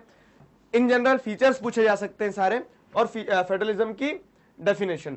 तो ये ध्यान रखना है आपको। एक बेसिक आउटलाइन ये बन सकती है क्वेश्चंस की। तो यहां से हमने एक सेक्शन में जो जो क्वेश्चंस बन सकते हैं वो डिस्कस कर चुके हैं। इसके आजू बाजू अब हो सकता है शब्द कहीं ना कहीं चेंज हो जाए, बाकी क्वेश्चंस यहीं से उठ के आना है। टाइप्स ऑफ फेडरेशन पे क्वेश्चन बन सकता है। टाइप्स ऑफ फेडरेशन में ऐसा डायरेक्ट ओपन एंडेड क्वेश्चन है, what are the various types of federation, या फिर what are the 2 types of federation. तो अब आपको वहां पे क्या करना है, एक्सप्लेन करना है। There are 2 types of federations, holding together, coming together. Holding together के लिखना है सारे पॉइंट्स, कमिंग टुगेदर के पॉइंट्स लिखना है और एग्जांपल लिखना है। अब स्पेसिफिक भी पूछा जा सकता है कि कमिंग टुगेदर फेडरेशंस क्या होता है, होल्डिंग टुगेदर फेडरेशंस क्या होता है। तो स्पेसिफिकली अगर 1 मार्क्स में 3 मार्क्स में आता है तो वो भी आप एक्सप्लेन कर सकते हो। तो इस तरह से एक क्वेश्चन यहाँ पे ये बन सकता है कि टाइप्स ऑफ फेडरेशन में coming together, holding together explain करने को पूछा जा सकता है। अगला क्वेश्चन, अब इन 2 क्वेश्चंस पे ध्यान देना, ये क्वेश्चंस ट्रिकी हो सकते हैं कभी कभी। What makes India federal country. अब what makes India federal country मतलब इंडिया अगर फेडरल कंट्री है तो क्यों है, is India federal country, what makes India federal country. तो इस तरह से क्वेश्चन बहुत तरह से मतलब अलग अलग शब्दों में पूछा जा सकता है कि इंडिया फेडरल है या नहीं है, या फिर है तो कैसे है, वो सारा बताइए। तो इसमें आपको क्या लिखना है, इसमें आपको वो सारे पॉइंट्स लिखना है। कौन से, कि हम जो फीचर्स मैंने आपको एक्सप्लेन करते समय वीडियो में बताया था कि जो फीचर्स से रिलेट हो रहे हैं। फीचर्स से रिलेट होने का मतलब क्या है कि वो सारे पॉइंट्स जो हमने देखा था कि कहीं ना कहीं फीचर थे, और फीचर को ही इस पॉइंट में हमने डिस्कस किया था फिर से कि 2 or more than 2 tiers of government होते हैं। जुडिशरी जो होती है तो एक न्यूट्रल बॉडी की तरह एक्ट करती है और जो डिसीजन सुनाती है अगर डिस्प्यूट होते हैं तो। उसके बाद में यूनिलैटरल प्रोविजन, फंडामेंटल प्रोविजंस जो रहते हैं कॉन्स्टिट्यूशन के, वो यूनिलैटरली चेंज नहीं किए जा सकते। स्पेशल स्टेटस JNK को जो दिया गया है, मतलब certain states have been provided special status in our country, वो वाला लिखना है आपको एक पॉइंट। उसके बाद में यूनियन टेरिटरीज वाला पॉइंट लिख सकते हो। और सबसे इंपॉर्टेंट ये तीनों पॉइंट के, ये तीनों लिस्ट के बारे में लिखिए, यूनियन लिस्ट, स्टेट लिस्ट और कंकरेंट लिस्ट, मतलब जुरिस्डिक्शन को स्पेसिफाई करा है। तो ये सारी चीजें इंडिया को एक फेडरल कंट्री बनाती है। तो ये सारे पॉइंट्स आएंगे what makes India federal country वाले क्वेश्चन में, इज इंडिया फेडरल कंट्री, तो यही सारे पॉइंट्स उसमें आना है। मतलब क्वेश्चन के शब्द बदल सकते हैं, क्वेश्चन का कंटेंट जो जाना है आंसर का वो यही रहना है। अब स्पेसिफिकली यूनियन लिस्ट पे या फिर स्टेट लिस्ट पे, कंकरेंट लिस्ट पे क्वेश्चन पूछा जा सकता है। लिखना भूल गया मैं, रेसिडरी लिस्ट, तो रेसिडरी लिस्ट पे भी इंपॉर्टेंट क्वेश्चन आएगा एक, 1 मार्क्स में अधिकतर क्वेश्चन पूछ लिया जाता है, what do you understand bye residuary list. तो ये तीनों लिस्ट, चारों लिस्ट को एक साथ आपको पता होना चाहिए कि कौन सी लिस्ट का मतलब क्या होता है। 1 मार्क्स में आ सकता है या फिर 3 मार्क्स में, तीनों एक साथ पूछी जा सकती है। तो इस तरह से आपको ध्यान रखना है कि यूनियन लिस्ट क्या होती है, स्टेट लिस्ट क्या होती है, कंकरेंट लिस्ट क्या होती है, रेसिडरी लिस्ट क्या होती है। अब आइए, अब ये क्वेश्चन और इस क्वेश्चन में बाइफरकेट करते आना चाहिए आपको, मतलब डिस्टिंक्शन बनाते आना चाहिए। How federalism is practised in India, तो यहां पे आपसे पूछा जा रहा है कि क्या इंडिया एक फेडरल कंट्री है तो क्यों है वो बताइए। अब यहां पे पूछा जा रहा है कि इंडिया फेडरल कंट्री है लेकिन उस फेडरलिज्म को प्रैक्टिस कैसे किया जा रहा है। तो यहां पे कंटेंट सारा चेंज हो जाएगा। यहां पे कंटेंट क्या जाएगा, यहां पे कंटेंट ऐसे जाएगा कि इंडिया में फेडरलिज्म प्रैक्टिस की जाती है। तो उसके कुछ एग्जांपल्स ये हैं, उसके एग्जांपल्स जैसे हमारी जो लिंग्विस्टिक स्टेट वाली पॉलिसी थी, हमारी जो लैंग्वेज पॉलिसी है, जो सेंटर स्टेट रिलेशंस है, तो उनके अलग अलग डायमेंशंस आपको बताना है कि किस तरह से हमने किसी एक लैंग्वेज को नेशनल लैंग्वेज का दर्जा नहीं दिया है, ऑफिशियल लैंग्वेज बनाई है, और उसके साथ साथ में लिंग्विस्टिक स्टेट पे, लिंग्विस्टिक बेसिस पे स्टेट्स बनाए हैं, जिसके चलते क्या है कि हम डाइवर्सिटी को अकोमोडेट कर पाए हैं। और सेंटर स्टेट रिलेशन से बताइए कि किस तरह से कोलिजन गवर्नमेंट के एरा में चीज़ें और बेहतर होती चली गई हैं। कोलिजन गवर्नमेंट पे क्वेश्चन बन सकता है 1 मार्क्स में कि कोलिजन गवर्नमेंट क्या होता है। Coalition government is a form of government where no single party is getting the majority and it comes in coalition with other regional parties to form the government. तो इस तरह से आपको कोलिजन गवर्नमेंट का ध्यान रखना है, 1 मार्क्स में पूछा जा सकता है। तो हाउ फेडरलिज्म इस प्रैक्टिस में ध्यान रखिएगा, वो जो 3 पॉइंट्स हमने डिस्कस किए थे, लिंग्विस्टिक स्टेट वाला, लैंग्वेज पॉलिसी वाला और सेंटर स्टेट रिलेशन वाला, वो सारा कंटेंट जाना है एक साथ। अब स्पेसिफिकली भी पूछा जा सकता है कि explain the linguistic policy of our country, या फिर explain the policy of linguistic state formation in our country, वो बताइए। लैंग्वेज पॉलिसी बताइए। सेंटर स्टेट रिलेशन पॉइंट को, how centre state relation strengthens the federalism, या फिर how the era of coalition government strengthen the federalism. तो इस तरह से क्या है, अलग अलग इन पे एक बेसिक क्वेश्चन भी पूछा जा सकता है। बेसिक क्वेश्चन कैसे पूछा जा सकता है, पॉइंटर्स पे, कि क्या कौन सा पॉइंट क्या सिंबलाइज करता है। और इन जनरल क्वेश्चन पूछा जा सकता है कि हाउ फेडरलिज्म इज प्रैक्टिस। तो आई होप आपको ये समझ में आ गया कि किस तरह से what makes India federal country में और how federalism is practice in India में डिफरेंशिएशन क्रिएट करना है और क्या कंटेंट अलग अलग जाना है। अब अगली चीज, what do you understand by decentralisation. तो ये decentralisation is a step where by powers are being taken from central and state government and are being given to local government। तो वो डिसेंट्रलाइजेशन हो गया। अब डिसेंट्रलाइजेशन के लिए स्टेप्स क्या ली थी 1992 में, तो जो 5 पॉइंट्स हमने डिस्कस किए थे, जो कॉन्स्टिट्यूशनल अमेंडमेंट लाया गया था 1992 में, या फिर ऐसा भी पूछा जा सकता है कि 73rd कॉन्स्टिट्यूशनल अमेंडमेंट जो 1992 में लाया गया उसमें क्या था, ठीक है, या फिर steps taken towards decentralisation in 1992। तो क्वेश्चन के जो शब्द हैं वो बदल जाएंगे, बार बार वही चीज रिपीट कर रहा हूं, बाकी कंटेंट वही रहने वाला है। तो इसमें आपको सारे पॉइंट्स लिखना है कि सीट्स रिजर्व कर दी 1/3 वुमेन्स के लिए कर दी, एसटी एससी के लिए कर दी है। उसके बाद में मैंडेटरी कर दिया कि रेगुलर इलेक्शंस होना चाहिए, स्टेट इलेक्शन कमीशन बना दिया, sources of revenue were specified. तो ये सारी चीजें किसमें आएंगी, ये सारी चीजें आने वाली हैं डिसेंट्रलाइजेशन में। What do understand by decentralisation और क्या स्टेप्स लिए गए थे 1992 में उसके अंदर में। अब लास्ट में क्या क्वेश्चन और बन सकता है, रूरल लोकल गवर्नमेंट का स्ट्रक्चर स्पेसिफिकली पूछा जा सकता है, पंचायती राज गवर्नमेंट क्या होती है या फिर पंचायती राज क्या होता है एक्सप्लेन करिए। और वैसे ही अर्बन लोकल गवर्नमेंट का भी पूछा जा सकता है, जो लास्ट वीडियो में हमने डिस्कस किया था कि क्या होता है। तो ये एक बेसिक फ्रेमवर्क है जहां से क्वेश्चन आपको बन के आ सकते हैं। आई होप आपको ये सारी चीजें समझ में आ गई है कि हाँ इन सारे सेक्शन पे से क्वेश्चन पूछा जा सकता है, बना जा सकता है क्वेश्चन। तो आपको जब मैंने क्वेश्चंस दिए तो आपको आंसर रिकॉल होना चाहिए थे, सारे आपके मन में रिकॉल होना चाहिए था। अगर नहीं हुए तो मतलब आपने अच्छे से नहीं पढ़ा है। तो बुक को एक बार रीड कर लीजिए पूरा सारा, फिर से आपको थ्योरी पार्ट पे मैंने सारी चीजें क्लियर कर चुका हूं। एक बार आप सारी बुक रीड कर लेंगे। कुछ टर्मिनोलॉजीज में अगर डाउट जाता है आपको तो आप पूछ सकते हैं कमेंट सेक्शन में, आप अपने डाउट्स क्लियर कर सकते हैं। इसी के साथ में हमारा चैप्टर 2 जो है वो पूरी तरह से कंप्लीट हो गया। नेक्स्ट वीडियो से चैप्टर 3 स्टार्ट करेंगे सिविक्स का, जो कि होने वाला है डेमोक्रेसी एंड डाइवर्सिटी। उस चैप्टर को समझेंगे, क्या है उस चैप्टर में, वो सारी चीज़ों को हम देखने वाले हैं। इस चैप्टर के नोट्स आप हमारी ऑफिशियल वेबसाइट magnetbrains.com पर बहुत आसानी से डाउनलोड कर सकते हैं। magnetbrains.com पर क्लास 4th से क्लास 12th तक सभी सब्जेक्ट्स, सभी चैप्टर्स और चैप्टर्स के सब टॉपिक्स बिल्कुल अरेंज फॉर्मेट में अवेलेबल होंगे, जिन्हें आप बहुत आसानी से पढ़ सकते हैं, समझ सकते हैं और डाउनलोड कर सकते हैं। Feel free to visit our official website magnetbrains.com। मिलते हैं नेक्स्ट वीडियो में एक नए चैप्टर के साथ। Thank you very much.